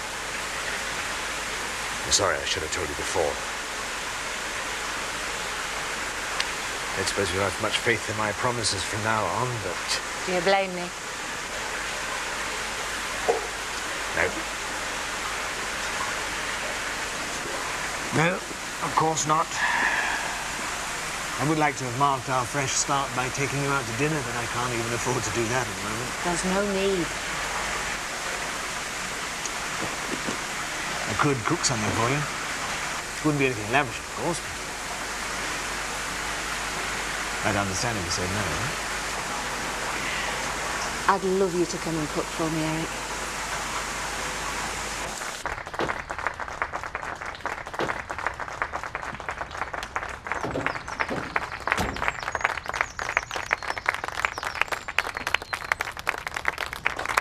Ladies and gentlemen, we now get on to the more formal part of the proceedings. I'm sorry it's been a bit delayed, but that's your own faults.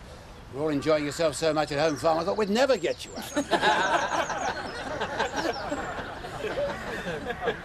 But seriously, it's a proud day for me. The culmination of months of hard work. I'd just like to pay tribute to... Joe, what are you saying to listen to Frank's speech? Joking. I've heard it about 20 times already. He's been rehearsing it for weeks. You missed the do. The food was good. Yeah, so I hear. Do you want me to give you a guided tour? No, I can't at the moment. I've got to get back home. Getting changed for working at the Woolpack tonight. Might see you there later then. Right. You'll be too busy revising, I expect. Yeah, working flat out at the moment. Not that I've seen much sign of it. That's because I've been doing most of it at Melanie's. See ya. And I'd like to thank them both publicly for all their hard efforts and support. So it only leaves me to ask the Lady Mayor to do the honours before declaring the holiday village officially open. Lady Mayor?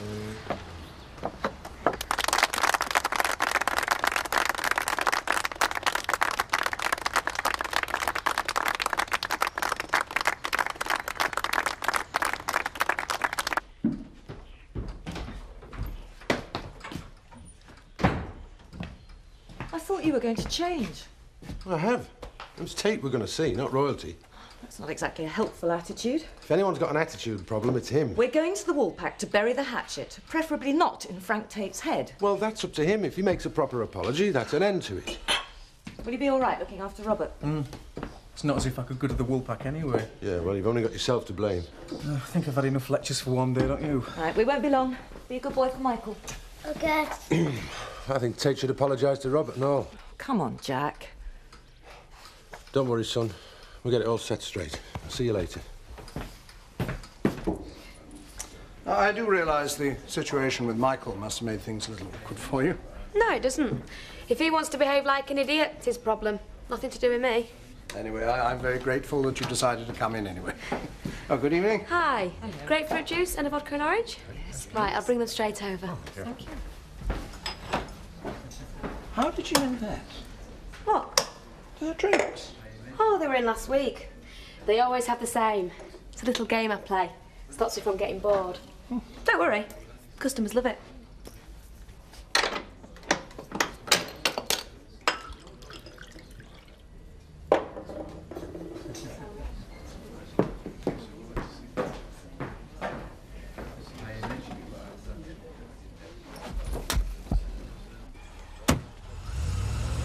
Well, we did it! We certainly did. There were a few minutes today when I thought the whole thing was going to end in tears, but we came up trumps. Joe, I'm sorry if I was a bit ratty earlier on. You did a great job. Thanks, Frank. Excuse me, everyone. I'd just like to make another small announcement, but I took the liberty of putting aside a couple of bottles of champagne, just in case we had something to celebrate at this point. Well, I think you'll all agree we have. So if you've still got the energy, I'd like you to join me at Home Farm, have a drink and demolish what's left of the party food. Don't forget, we've got to be at the wool pack by 6. Oh, come on, Joe, where's your sense of occasion? This won't take long. They won't mind if we're a couple of minutes late. Half a cider and a rum and coke? Right, I'll bring them over. So, that's a gin and tonic and a pint of Bess. Hey? Well, that's what you usually have, isn't it? Yes, sometimes. Thought I might have a scotch tonight, if that's all right by you. And I'll have tomato juice, please. Right. She looks happy enough, considering her boyfriend's barred. Well, you can't expect her to stay home just because Michael's an idiot. You all right, Alan? Yes, it's fine. Never been better. It's all right, thanks. I'll call my own.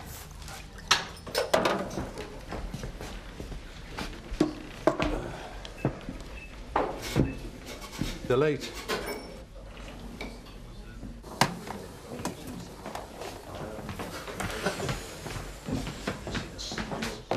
Chris. No considering. Oh, cheers. How'd your speech go? I think pretty good.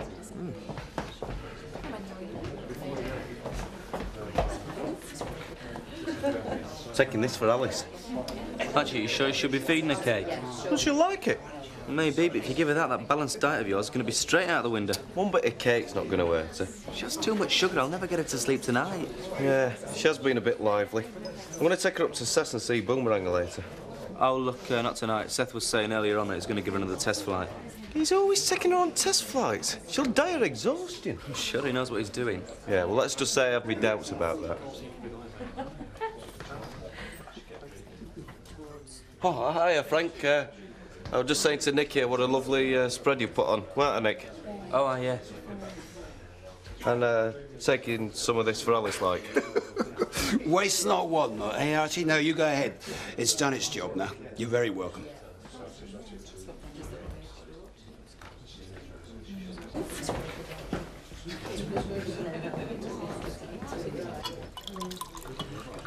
Frank, can I have a word? Excuse me. We'd better get down the wool pack before Joe has apoplexy. Okay, I'm coming. Hey, listen, Archie. There's a half a chicken in the kitchen. If you think little Alice would like it. Oh, cheers, Frank. You're a gent.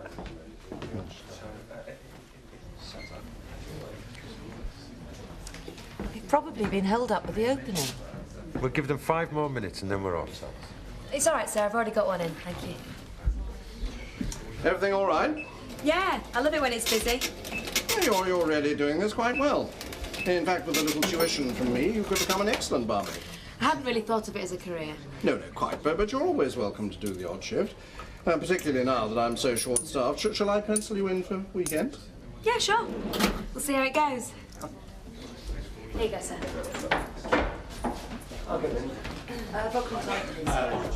I'm sorry we're late. We got a bit tied up with the opening. Yeah, we guessed as much. How did it go? Oh, terrific. There were 1 or 2 anxious moments to start with, but at the end, everyone agreed. Can we get on with what we came here for? Jack? No, he's right. It's about time we got this thing out of the way. Joe told me about the trippers at the game farm. It does look as if they might have left the gate open. Might have? Well, all right, they probably left it open. Nobody knows for certain, not after all this time. Anyway, as far as we're concerned, the whole incident's forgotten. And Robert's always welcome at the holiday village, of course. And that's it, is it? Well, let's not get this out of proportion. We just wanted to make sure there was no bad feeling. Here we are. Everything all settled, is it?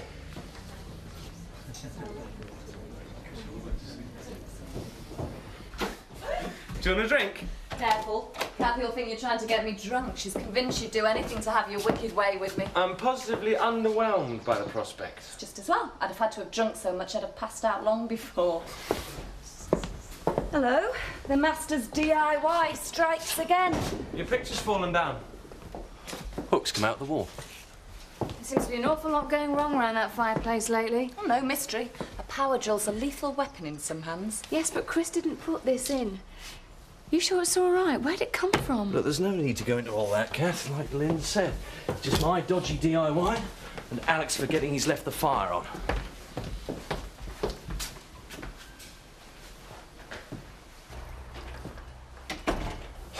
I don't know why we bothered. He was obviously more interested in his stupid holiday village opening. Well, he would be.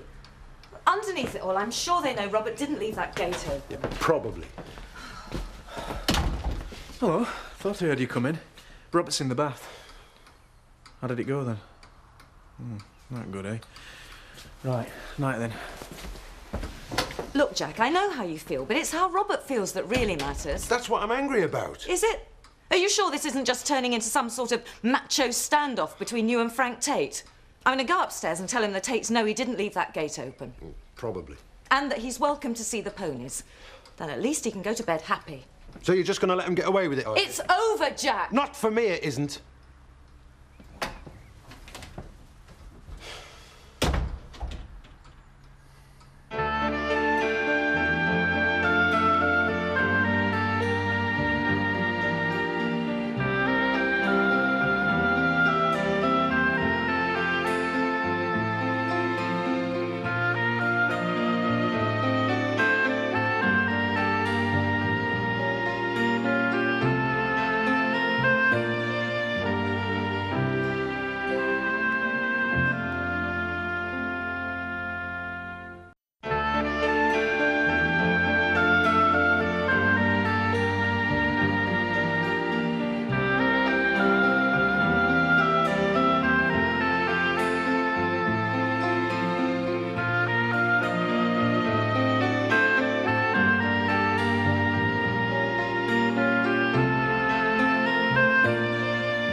Oh, is it, Alice?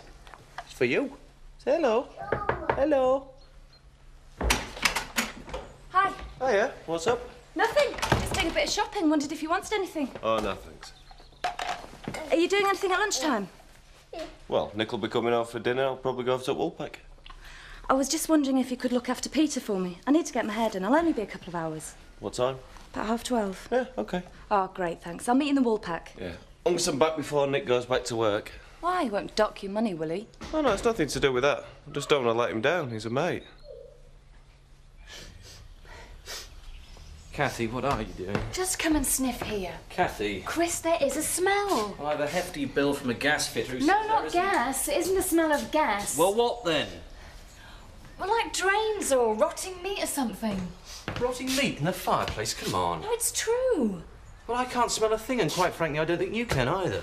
So you think I'm making it up? Well, you know how it is when you think you can smell something. Pretty soon you convince yourself you can. Chris, it's there. Just come down here and have a really good sniff. I'm going to be late. Just there.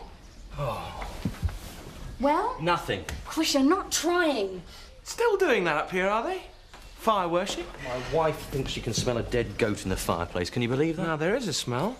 What? Horrible cheap aftershave.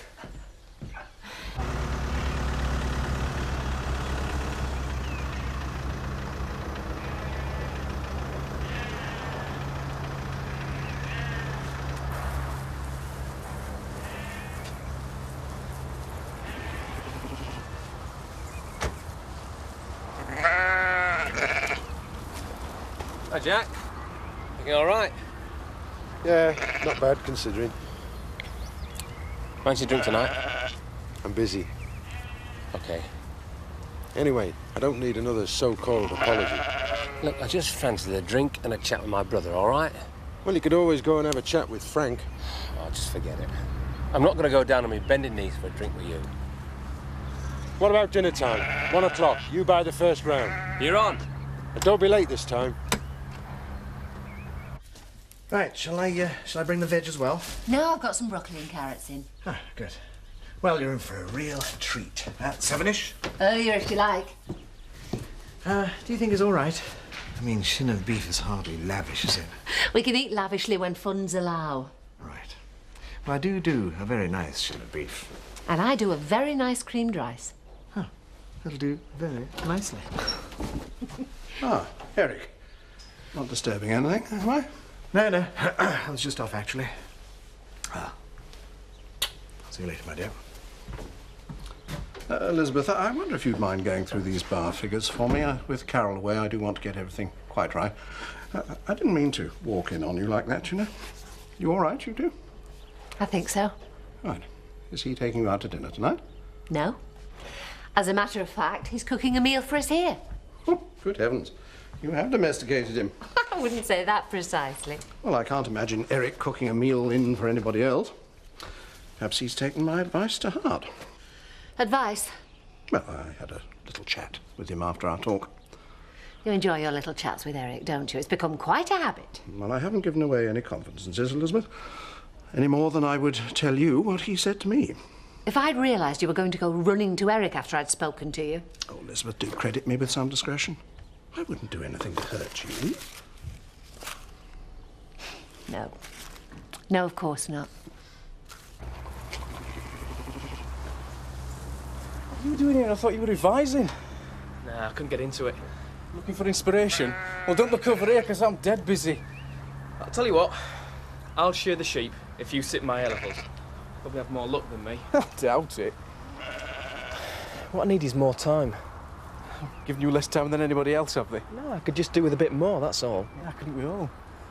I was talking to someone who said how they sort of arranged to be sick on the day of their exam. They got to sit it again later. I didn't see the point. Well, they got longer to revise. So what you're saying, you're planning on doing the same? No, not necessarily. But it worked. Well, how sick do you have to be? I don't know. I think you need a doctor's note. Well, look, if you're doing nothing, can you go and do it somewhere else? Because I could do with an hand, and it doesn't help seeing you twiddling your thumbs. Well, look, I'll give you a hand if you like. You sure you can spare the time? Yeah. I know either way it's not going to make much difference, is it? How do you think the opening went? Honest opinion. Well, fine, in the end. Oh, come on. This is no time for understatement. Well, for a start, we could have done without the gas leak, but pretty good. Have you seen these? They're brilliant. We couldn't have asked for a better coverage. Not bad. Not bad. They're brilliant. Listen, Joe, I want to thank you for all the hard work you put in. You did a great job. Thanks, Frank. But this is no time to sit on our laurels. We've got to move on. Prove that we're as good as these reports say we are. Of course. So I want to see handouts and publicity leaflets based on these reviews. Well, I haven't got time to do that. Make time. This has got to be done. I don't think I'm getting through to you, Frank. There's a million things I've got to do on the estate. Things that are put off because of the final push for the opening. Somebody else has to do that. Well, what about this new assistant of yours? What's his name? Danny? Harry. Harry. Can't he help? Of course. Once he's settled in. Prioritise. Some things have to be done. Exactly. Which is why I must get on now. Might I ask with what? Yeah. Letting our guests know where they can and cannot go on the land around the village. There's a leaflet in each cabin explaining the country code. You put it there. That's a start. But if we make a nuisance of ourselves in the area, those reviews won't be worth the paper they're printed on. And you can't buy cheaper than newsprint. 2 apples. Bring the froth up. Archie, just the man. What? It's been a long time since we've had a chat, just you and I. What are we going to talk about? Get me an orange juice, will you? I haven't got all day. I'm sure you can spare 5 minutes. I'm a very busy man, Alan. There's people relying on me. That is exactly what I want to talk to you about. How's Alice? Alice? Yeah.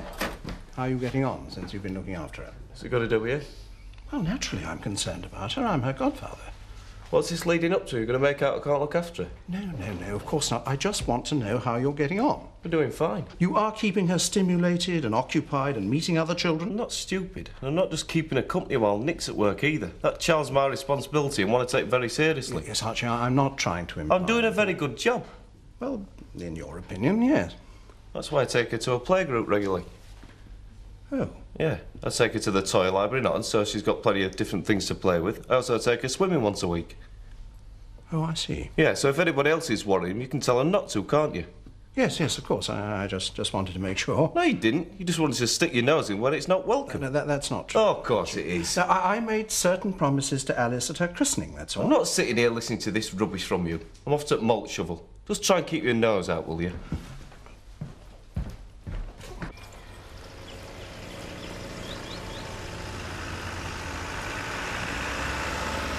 Okay. That's it. Right, you just look after Treacle a minute. Okay, Cassie. All right. Busy today? Haven't stopped. It's the first break I've had. Hardly what I call a break. You got any more bookings today? Half an hour's time. We've got 7 coming for the short trek. Quite a handful. Everything ready, is it? Everything's ready, Frank. Good. It's the paying customers that count. Yes, I know. He's a good kid, Robert. I think so. Yeah.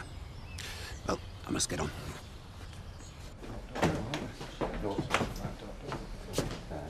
Have you seen Archie, Joe? Not today.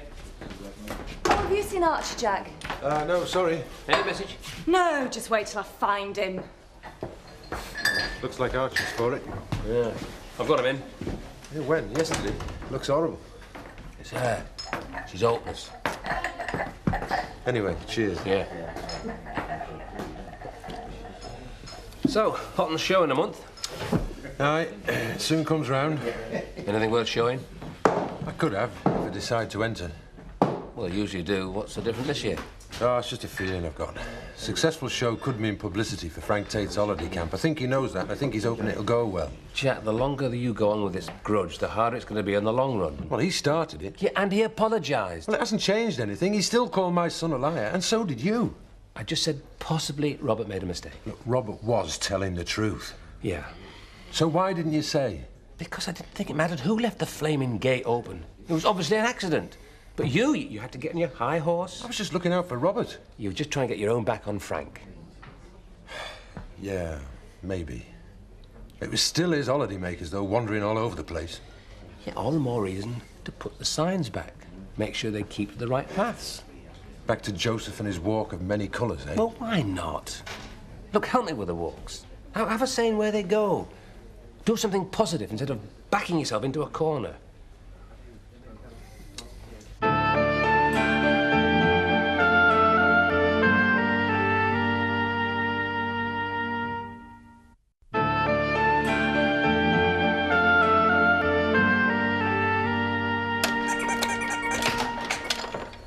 Hiya.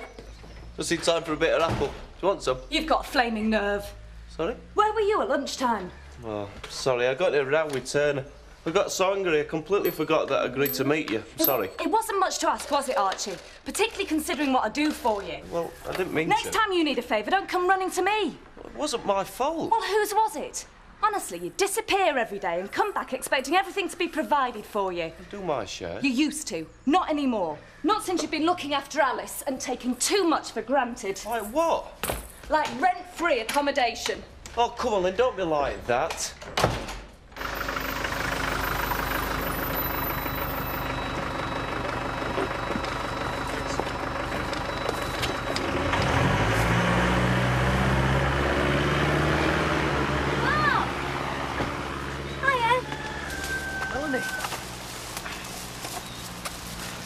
Seeing you here.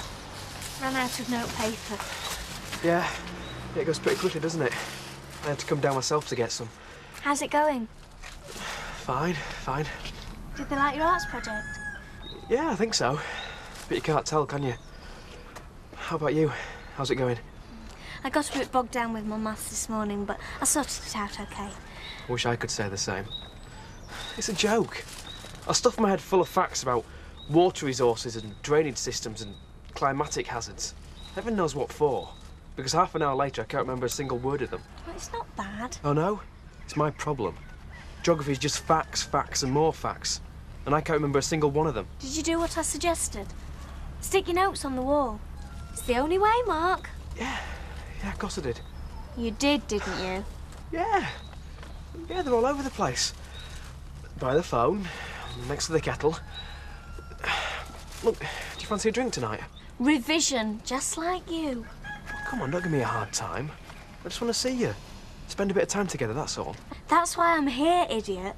I was just on my way over to see you. Now? You can't.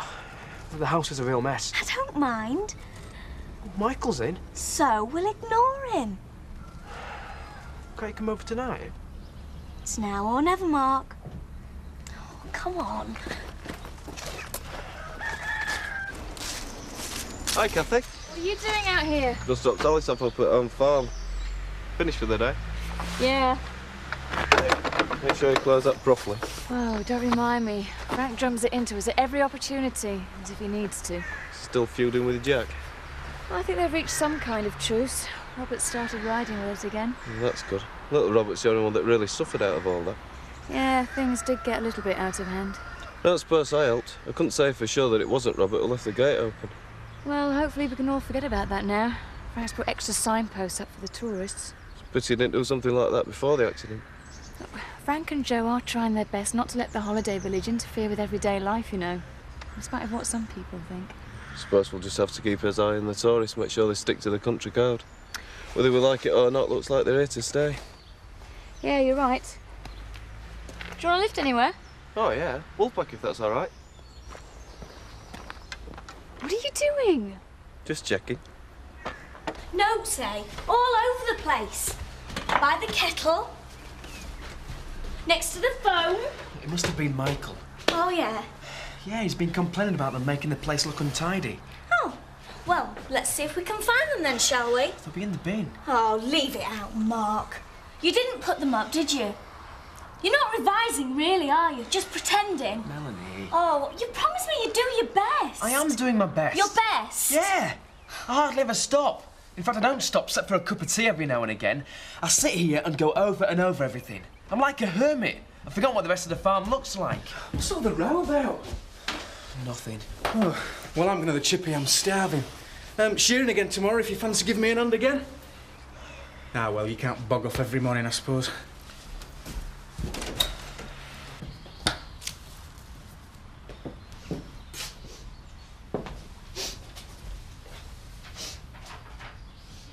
Oh, I don't believe this. It seems to come and go. Well, I suppose we should be thankful for small mercies, since only this morning it was a permanent feature. Just because you can't smell it. You're getting an obsession about it. Nonsense. Is it? Look, there's nothing there. I can't smell it. Alex can't smell it. Yes, well, I can't now. I never could. Believe me, it's all up there. There is no smell, nothing. Oh, I see. Because you can't smell it, then it can't be there. Is that it? I suppose you think I'm just being unreasonable? I wouldn't say unreasonable. Paranoid, maybe. Hi. If you'd rather I went, then... Oh, no. Come on in, Alex. If you can stand the smell, that is. Smell? Exactly. It's not just the smell. It's something... I don't know, that whole area. There's so many things happening around there that can't be explained. Kathy, what are you suggesting now? I'm not suggesting anything. I'm just puzzled. First the fire blazing away in the mornings, then that picture falling off the wall, and now this putrid smell that's sometimes there, sometimes not. All coincidences. But all connected in some way with the fireplace. Spooky, eh? Don't you start. I just don't understand. Look, it is just a coincidence, Kathy. I mean, any sane person can see that. I mean, look at all the things connected with the fireplace that haven't gone wrong. I mean, the bookshelves, they haven't fallen down, have they? The lights, they still work. Yeah, I suppose you're right. Well, of course I'm right. So when can we stop all this nonsense and behave like sensible human beings? You definitely didn't smell anything. Or you, Alex? No. Right. Dinner should be half an hour.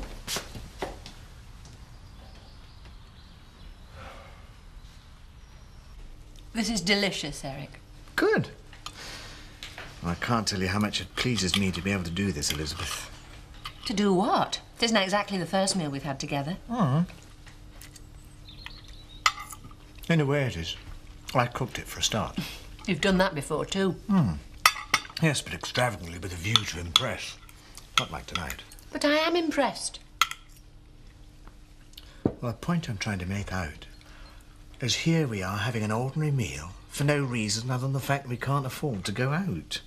So you're pleased we can't afford to go out? You know what I mean. It's just to be able to spend time with you. Because you like me the way I am. I don't have to try and impress you. I could have told you that, Eric.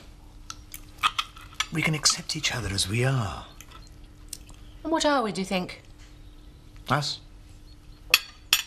Two mature people that have a feeling for each other that we like to keep and enjoy. And how much of this understanding is down to your little chat with Alan Turner, do you think? What did he say? Nothing.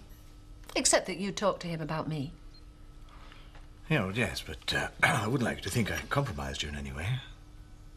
Don't worry, Eric. I didn't compromise you either. What sort of a pint does she call that? Search me, Seth, it looks terrible. She jerked that out at pump, killed it stone dead. What do you think, Archie? I don't know. Can you fathom women, Seth? Hey? I mean, you do your level best to please them. It's never enough, is it? I'm going out whiskies. Female mind is beyond comprehension. Or was it said that? You did, just now. And you're right.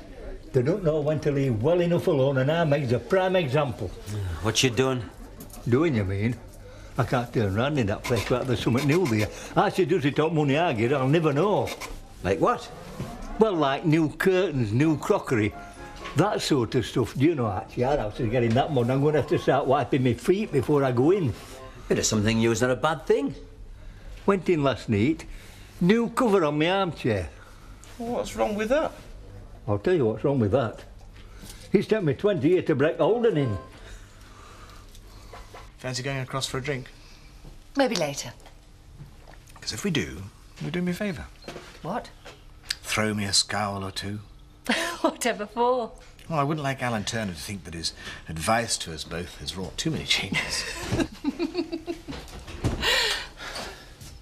Oh, Michael, I wasn't expecting you. So I can see. I was just passing, thought I'd drop in.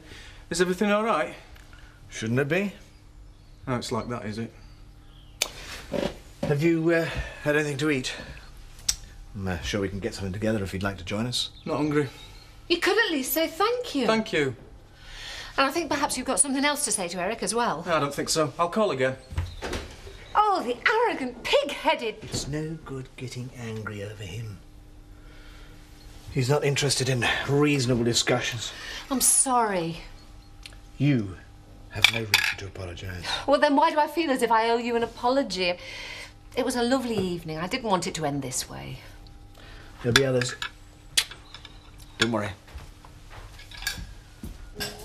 How's Boomerang's training going, Seth? Very well, thank you. Sure about that? She flies like a bullet. That would explain it, then. Explain what? Why I haven't seen her. She's obviously flying so fast she's undetectable to the human eye. Aye, something like that. Tell you what, suck that off, we'll go and see her. No, she'll be asleep. I don't want to engage her in conversation, Seth, I just want to look at her. I suppose I'd better tell you. You know, you said you were thinking of building a loft for her. Yeah? Well, I shouldn't bother if I were you. I knew it. You've lost her, haven't you?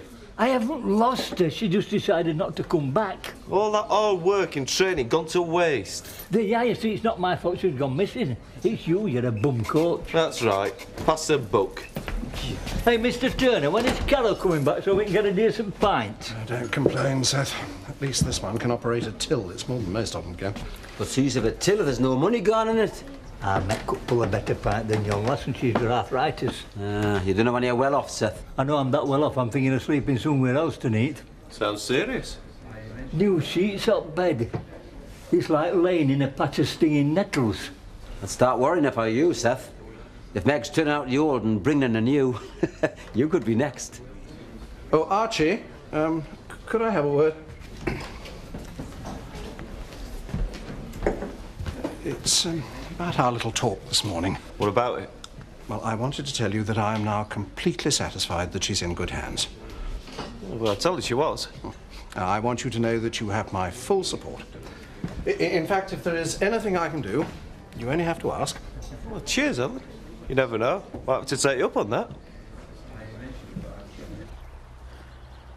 Why do you bother to lie, Mark? Just tell me that. Melanie, I'm doing this in my own way. I'm going to study the way that I want to. Then why did we go to the trouble of planning a revision timetable? What was the point if you knew you weren't going to stick to it? Well, I didn't know I wasn't going to stick to it. It just worked out like that. So what do? You pretend you're studying and lie. If you'd have had your way, I'd have done no revision either. Well, I'm not stopping you. No? Look at last week. All you could think about was spending the money you'd got towards the phone bill. If I'd have said yes, we'd have blown the lot.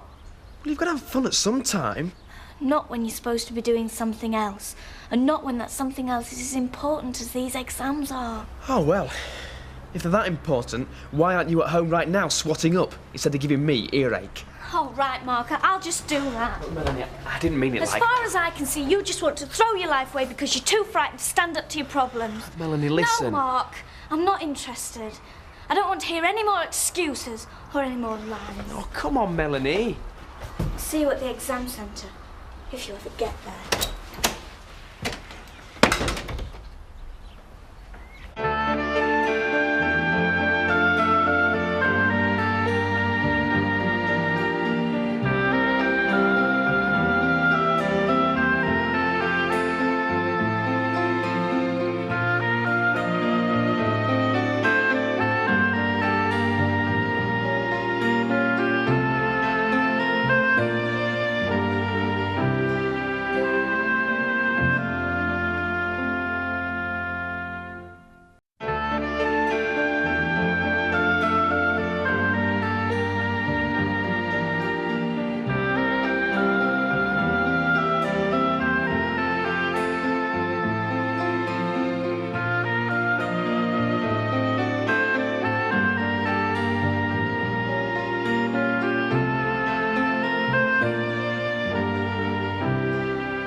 Hi. Eric, how nice. Let me get you a cup of tea. I've just made a pot. Unless you'd rather have coffee. No, tea would be fine. I'm sorry about Michael coming round like that. I seem to spend half my life apologising for him at the moment, don't I? There's no need to. Not on my account. It's why I came round, though. Just to see everything was still all right. Of course. Oh, it was a lovely evening. And I really enjoyed myself. Well, we'll have to do it again. Tonight? Don't suppose Michael will call round twice running? No, I don't suppose so. I'm beginning to think it impossible to have a night out without Michael interrupting. Oh, never mind, Eric. At least you can enjoy your tea without interruption. Oh, sorry, Mrs. Feldman. Not interrupting out, am I?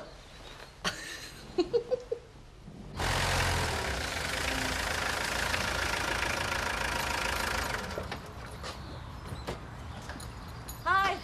I half expected you to be out with the customers. Clients, please. Customers makes it sound like a shop. No, the next booking is later on this afternoon. 12 little horrors of no doubt varying ability. So you're free till then? More or less. Nothing I have to do except buy in dinner for tonight. You ever remembered you coming round? Yeah. Will Archie be able to sit with Peter? I don't know. I did ask him, but he's about as much use as a chocolate fireguard these days, as far as I'm concerned. Anyway, do you fancy a trip into Houghton? Yeah, I was going to go in anyway. See if I could catch Eric Pollard. What do you want with him? I haven't told you about my gas fire, have I? What about it? Well, it's really weird. I mean, some mornings we come downstairs and it's on. Well, you forgot to switch it off the night before. That's what Chris says, but I've checked and it's definitely off. Maybe there's a faulty valve or something. And then that picture falling off, and one of the lights at the side just stopped working. Coincidence? That's what Chris says as well, but worst of all is this awful putrid smell that comes and goes. Kathy, are you trying to tell me you've got a haunted gas fire? Because if you are... No, of course I'm not. What then? Well, the fire surround, it's very old and... Well, I thought it might be interesting to know where it came from. And that's where Eric Pollard fits in. I thought he might be able to shed some light. Do you mind? Try and stop me. I'm as intrigued as you are now.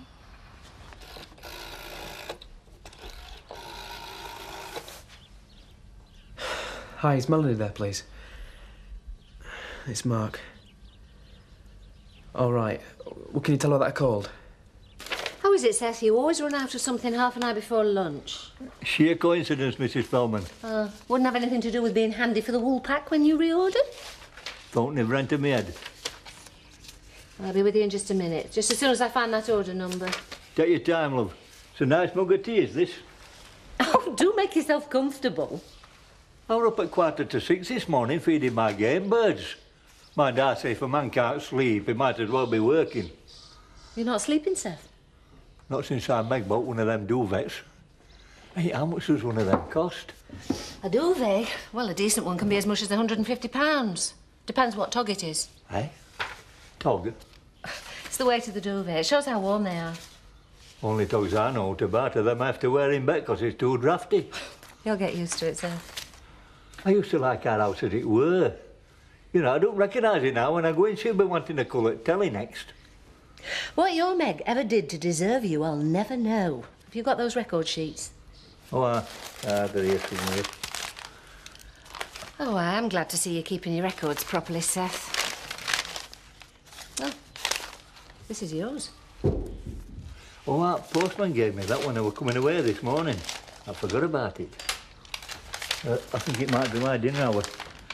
I better be off. If I need you, I know where to find you. I suppose that's a small mercy.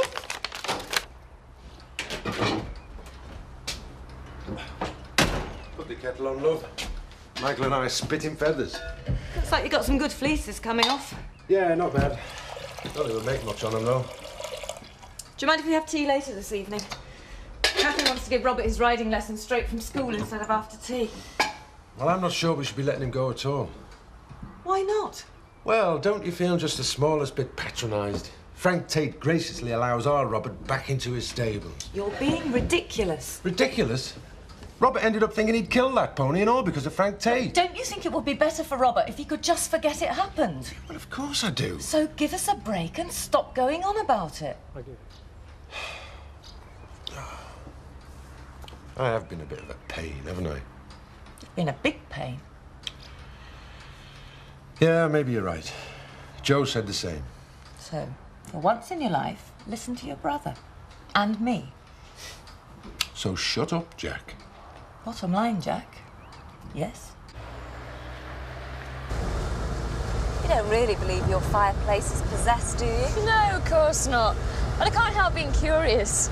Well, when you find out he used to be owned by a monk with sweaty feet, who are you going to call? Ghostbusters!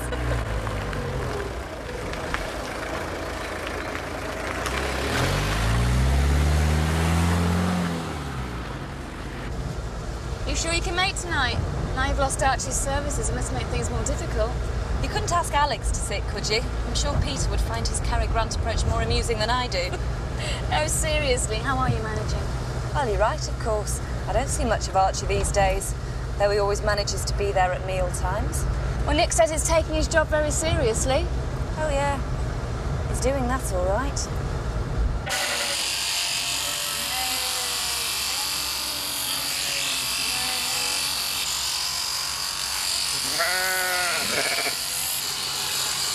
You on your own? No, Jack's just gone to make a brew. I don't know what's keeping him, though. I'm parched. Well, I'll make you one if you like. Nah, you're all right. How's it going? Still thinking about getting ill for your exams? No. I just mentioned I knew someone who was, that's all. Oh, where's Melanie? I thought she was going to help you revising. Different subjects. So? You help her, she helps you. Oh, you've had a row, that's it. Well, so what if we have? We wouldn't have seen much of each other anyway, with all this studying. What's studying? Well, I am trying. It's just not going in. Might as well stay here, mate, and do something useful. Yeah, all right. I'll just go and get changed. Ah, yes, of course I remember it. Not often you get a fire so out of that quality. Quite exceptional. I was wondering if you had any idea where it came from. Was it from a particular house? Well, you got me there, I'm afraid. But I can assure you it is the real McCoy. Well, is there anything you can tell us about it? You know how attached you can become to these things. They sometimes have a story to tell. Well, I've an idea where it might have come from. Where? The vicarage next to the slaughterhouse cottages in Houghton. It came in about the same time as they were demolishing. Slaughterhouse cottages? Yeah. They used to house the original workers for the old abattoir. What old abattoir? Built in the 19th century. Pulled down just before the war. Health hazard, apparently. They do say with the following wind you could smell it as far away as Leeds. Anyway, so it couldn't be more specific.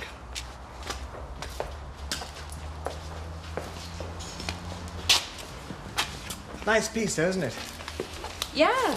Chris said it was very reasonable. So it was. Chris said he wanted the best, and for £400, he got a good buy. A very good buy. How much? £400. Oh, dear. I said something I shouldn't.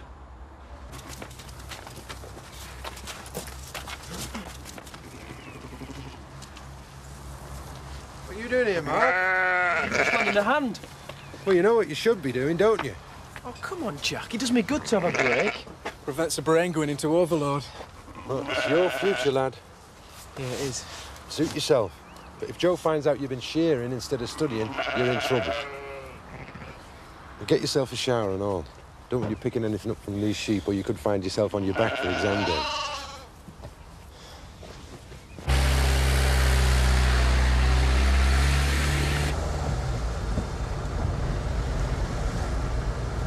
I know what you're thinking. Abattoir, putrid smell, dodgy, eh? Yeah. You could always write a film about it. Sorry. It's really got to you, hasn't it? Lynn, I had no idea Chris paid so much for it. Didn't he tell you? Not just that, he deliberately misled me. I don't know how much fireplaces cost. Maybe he thought it really didn't cost that much.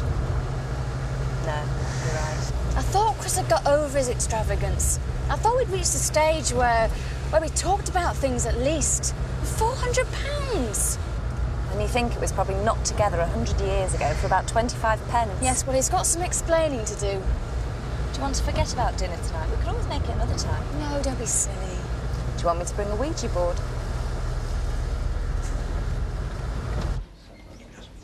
A bottle of brown, please, when you're done. Bill, I'll be with you in a minute. I have but one pair of hands. Alan? I need you to sign these. Elizabeth, thank heavens. I am at my wit's end. Why will this agency never send us anybody who knows how to work a till? Well, what do you expect me to do about it? Would you explain to this person how to ring through a sale before I start doing some ringing of my own? A bottle of brown, please. Yeah, Bill, can't you see I'm busy? And Carol can't get back a moment too soon. Oh, and Elizabeth, would you mind going through yesterday's takings? I just can't get them to balance. Come on, Elizabeth. Sir Bill, will you?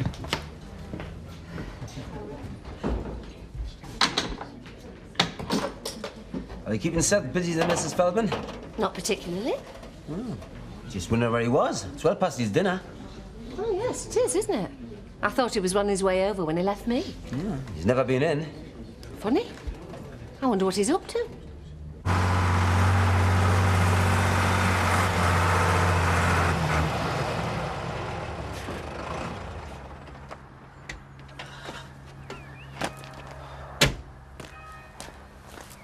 How are you feeling?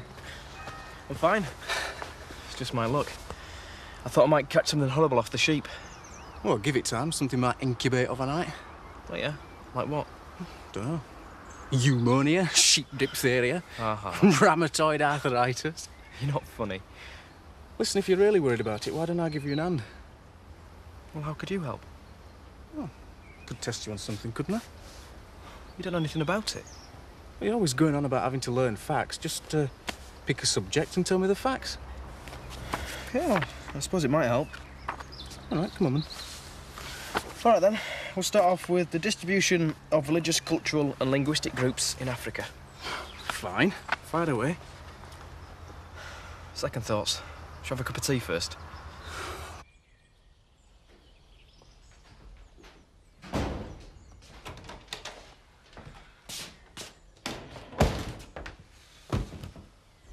Oh, yeah? What's up now? This is what's up now. Not again. Look, Kathy, the thing's obviously more trouble than it's worth. I doubt that very much, Chris. What do you mean? When you bought this... When I bought that, I had no idea what trouble I was letting myself in for, did I? For the past week, I've heard nothing else but what's wrong with it. You haven't heard anything yet. Well, if it's that much trouble, let's just get rid of it. Sell it. I don't think we'll get anyone to pay us £400. What? I went to see Eric Pollard today. Why, for heaven's Why sake? did you lie to me, Chris? Look, it wasn't a question of lying to you. There was no need for you to know how much it cost. Eric assumed I knew. You assumed I shouldn't. Now, why? Look, you wanted a new fire, I bought you one. Who cares how much it costs? I do. Yeah, and what you think matters. I can't do anything without asking you first. That's not true, Chris. All I ever wanted from you was honesty. Or is that too much to ask? I'm tired of this. I'm tired of being cross-examined. I'm going out before I say or do something I may regret.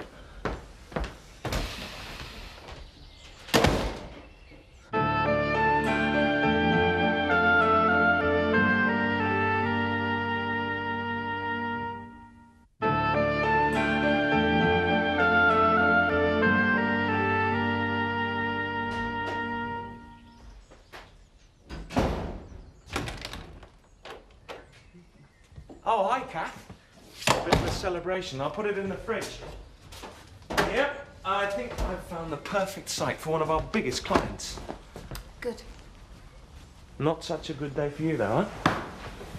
No, not really. Where's his lordship? I have no idea. Do I interpret that as I have no idea and I don't particularly care? We've had a row. Oh, don't tell me. The fireplace. I've been thinking, you know, and I can probably account for at least one of the times that it was left on. Probably. Well, more than probably. So what about the other times? Possibly. You see, I've only just got the hang of this switch. And in the mornings when it was left on low, well... You probably hadn't turned it out fully. Possibly. So all this time we've been wondering and speculating, and it was all down to you and a switch you hadn't got the hang of. Sorry.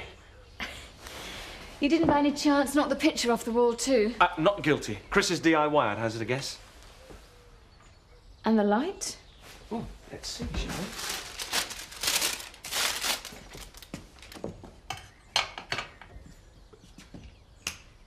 we? Let there be light. That leaves The smell. Oh, what, the one that only you can detect? The estimated population of 16,290,000. 2/3 depend upon agriculture. Yeah? Well, yeah, what? Oh, go on. Oh, who cares? I can't remember any of it. Come on, Matt, you might as well try. I've been trying all day. I'm fed up. You know what your problem is, don't you? Yeah, I'm thick. Nah, it's Melanie. Well, who cares about Melanie? I don't. Yeah, and the rest. No chance of patching things up with her? Just didn't want to know. Doesn't think I'm trying hard enough. Well, you must admit, you've been skiving a bit. No, I haven't. You can't revise every minute of the day, you know. Look, don't worry about it, mate. You'll be all right on the day. Yeah, I hope so. He didn't say when he'd be back. Wasn't that sort of row? I was looking forward to a cosy meal by the fireside. This fireside particularly, waiting for the ghosts. There aren't any ghosts, only Alex. I might have known. Not all of them, and the smell was definitely Kathy. Oh, he gets more charming every day. Oh, I'm sorry, Kathy. I didn't mean it quite like that. Look, you two, I'm sorry about this. I've got nothing prepared and, well, to be honest, I don't feel up to cooking. Oh, let's go down the Woolpack then. No, you two go. No, that's all right, Lynn. You don't mind, do you? Of course I mind. It means I'll be stuck with him all evening. And she's heard all my small talk before. Both sentences. You've got to come. We're not going to leave without you, are we, Alex? No fear. Come on, Kathy. We're going out to dinner. It's better than waiting around for Chris to come home. Well, I could leave him a note, I suppose. He was the one who stormed off, so he can jolly well wonder where you've got to when he gets back. Seth, man, where were you dinner time? Do you want a pint? I need more than a pint. Mr. Turner? In a minute, Seth. Mr. Turner, I want a word. Seth. What's up, man? It's him. He's really done it this time. Seth, I'm busy. Now, what do you want about? I want a sub on my wages. What? Seeing as it were all your fault in the first place. What? If you'd have paid me in real money, I wouldn't be in this mess. Seth, what are you talking about? You're not making any sense. I've never been in debt in my life, I haven't, to nobody. And I want it paying off, so you have to give me a sub. In debt? What debt? On that credit card I had to get. Seth, if you have overspent on your credit card, that's entirely down... Now, hang on a minute. You said you never used your credit card. You said you lost it. I'm on about that new one they sent me. Will someone tell me what he's talking about? Hang on, Seth. I thought you got rid of that new card. That's just the point. So did I. What's this? What does it look like? Well, I can see it's a map, but what are these? Joe's coloured walks for his hikers. Well, they don't look too bad. In fact, they hardly touch Emmerdale land. So much for all the fuss you've been making about them. What you see there are refinements I've made to the originals. Does Frank Tate know about this? No, he doesn't need to. Joe and I are sorting it out between us. And has Joe seen these alterations? Well, not yet, no. Let's have a closer look. Jack, Joe's never going to agree to this. I don't see why not. Well, just look at it. You might have avoided Emmerdale land, but only by turning all the walks into positive marathons. What? None of the holidaymakers are going to want to do that. They look all right to me. Well, I'm telling you, don't expect a thumbs up from Joe. Look, if they don't want to walk, they can sit in their deck chairs outside their cabins and pretend they're in the countryside. At least they won't leave any gates open Robert can be blamed for. Oh, can't you just forget what happened with Robert? No, I can't is the short answer to that, Sarah. And as far as these walks are concerned, they can either like them or lump them.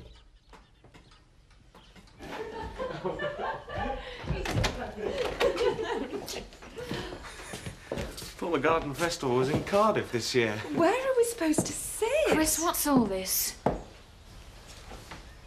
I wanted to say I'm sorry. And you thought this would be the best way to do it?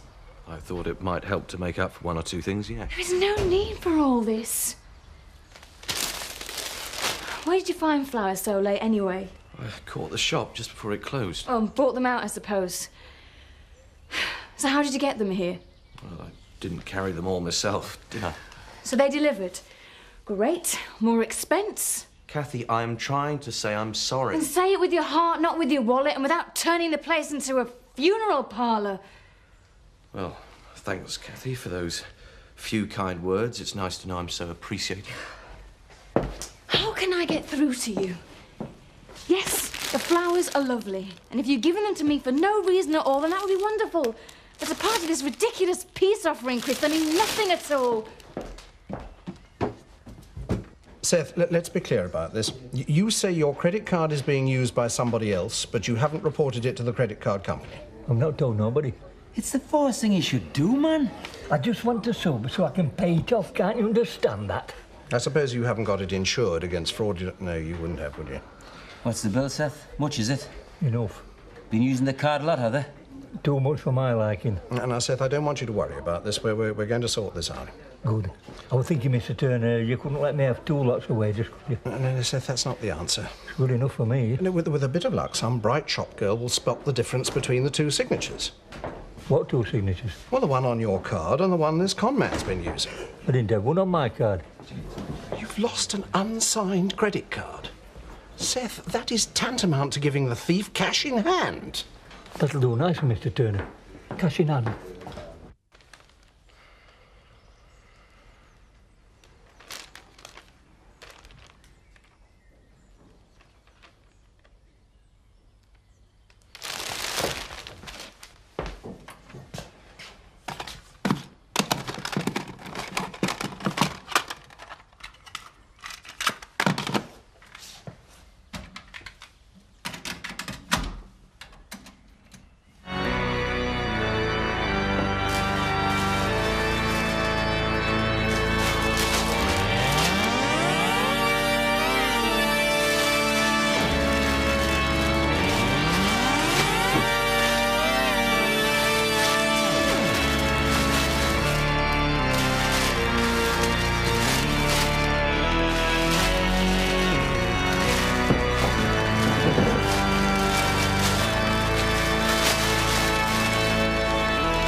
Mr. Turner's right, Seth. You've got to call the police. It's not to do with police. On the contrary, it is everything to do with the police. What happened to you was a criminal offence. The culprit must be caught. I just want to pay it off. It'll not happen again. You can't be sure of that, Seth. Oh, yes, I can. I've got my card back. And this time it's going straight up back at fire. You know, I've never really got to know you in all the time I've been here. Oh, I think we understand each other pretty well. I remember when I first saw you at Kath and Chris's wedding. I tried to introduce myself to you then, if you remember. I remember. And I pretended I was with Michael. Was I so objectionable? Not so you'd notice. So there's still hope then? No chance. If you've got the card back, you must know who the culprit is. Call the police, Mr. Turner. I don't want police. How many more times do I have to tell you I just want to sober? Yeah, hang on, Seth. You know who it is, don't you? That's none of nobody's business. Well, you can't protect a criminal. She's not a criminal. She? I'm making a criminal. Meg! I took my card at Wastebin and she's been using it over the phone. But I blame you for this, Mr. Turner, not her. Neither of us had this bother when I was getting paid in real brass. Weekdays here, we are showing classic episodes from 2 of our finest soap operas. Emmerdale, a double, at 1:45, and then at 2:50 we show a double bill again of Coronation Street. More classic episodes here on ITV3.